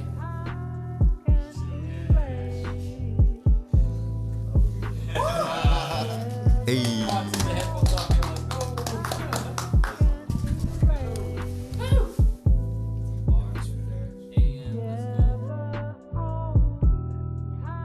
Armando don't play around. Quarantine did it. Blame it on the quarantine. Shit. Nah, man, but I'm honestly thinking about dropping that on like a remix to that like on SoundCloud if anything. And I don't know why you waiting. Let's go. I say drop that shit next week, next month. For At least within the next couple of days. I wanted to do a music video to it. Yeah, a music video would Yeah? be sick to that. Here we go. What do you got like stylized for it? I don't know. I haven't fully like put like the concept on it really that much, because I had came up with that during the time where me and Tony were working on our Northwestern album, and so it's kind of something I just had like tucked to the side. You know what I mean? For right now, it wasn't anything that I kind of like prioritized at the moment. You know what I mean? Because it's a remix. You know what I mean? It's a remix. You know what I mean? I'm kind of more focused on like, you know, working original. Yeah. So I mean, like, it is something dope. It is something I wanted to drop at least on SoundCloud. So I'm gonna at least do that. You know what I mean? And who knows? Maybe fucking I drop it and Aaron May fucking hears it. You know, or something like that. It blows up that big. You know, possibilities are endless. I mean, it's just that kind of. You never know until you drop it, man. Yeah, You never know. Probably see what happens. I wanted Tony to get on it, but if he can't, I know he has a hard time sometimes. Like, you know what I mean? Especially, you know, because he had a lot of things going on. But Get your crew what's first. it called? I asked him to hop on it, so we'll see. Yeah. I'm still like trying to write to the beat right now, but I mean I had a lot to do with like mixing down the entire album and mastering it and stuff like that. A lot going around. Yeah. Sure. Well, let me know if you need some right on that. That shit was dope. I forgot how badass Aaron May was until this came through and shit. Alright. If there's anything else? I think you guys so. wanna I say? think Hype and Eli Cash did a remix to that beat too. I think. Oh shit. So you know this beat's fire. Everybody's trying to hop on It it. was I'm dope, about I to think. hop on that shit. Yeah, It's dope. I like that. The vocals like that. This is crazy. Them vocals, they really get you sometimes. Deadass. Yeah. If there's anything else you guys want to say? Oh, we're good. This is Messy Room Records. We up next. That's it. Toppenish, Washington. Yakima, Washington. Yeah, Yakima, Toppenish. We all located in Washington. You know what it is. Lower Valley. All the way here to Sunnyside, right here. San Isidro, trying to represent for everybody. And I mean, we're just happy to have you guys here. Messy Room Records, check them out. Thank you. Instagram, Twitter, all the social medias. We got artists from everywhere, but let's bring Washington on the map. Que tú sabes las vibras. You already know the vibes. We're just trying to bring everybody up, but Yeah. let's start here for sure. Hell Put yeah. the egos aside. We don't need any of that. Let's just fucking rap, man. No, I was Yeah. For real. Let's just rap. No, Yeah, but thanks. thank you guys for having us, Yeah, though. thanks We for appreciate coming. that, for real, for real. Hell yeah. Means a Thanks lot. for coming. You know, we're all a community. Hell Trying to yeah. plan this Yeah. shit up. The vision, Definitely. part of the vision. Hell yeah. There it is. So Check rap. us out next time. Wrap it up. We out. Everything's out.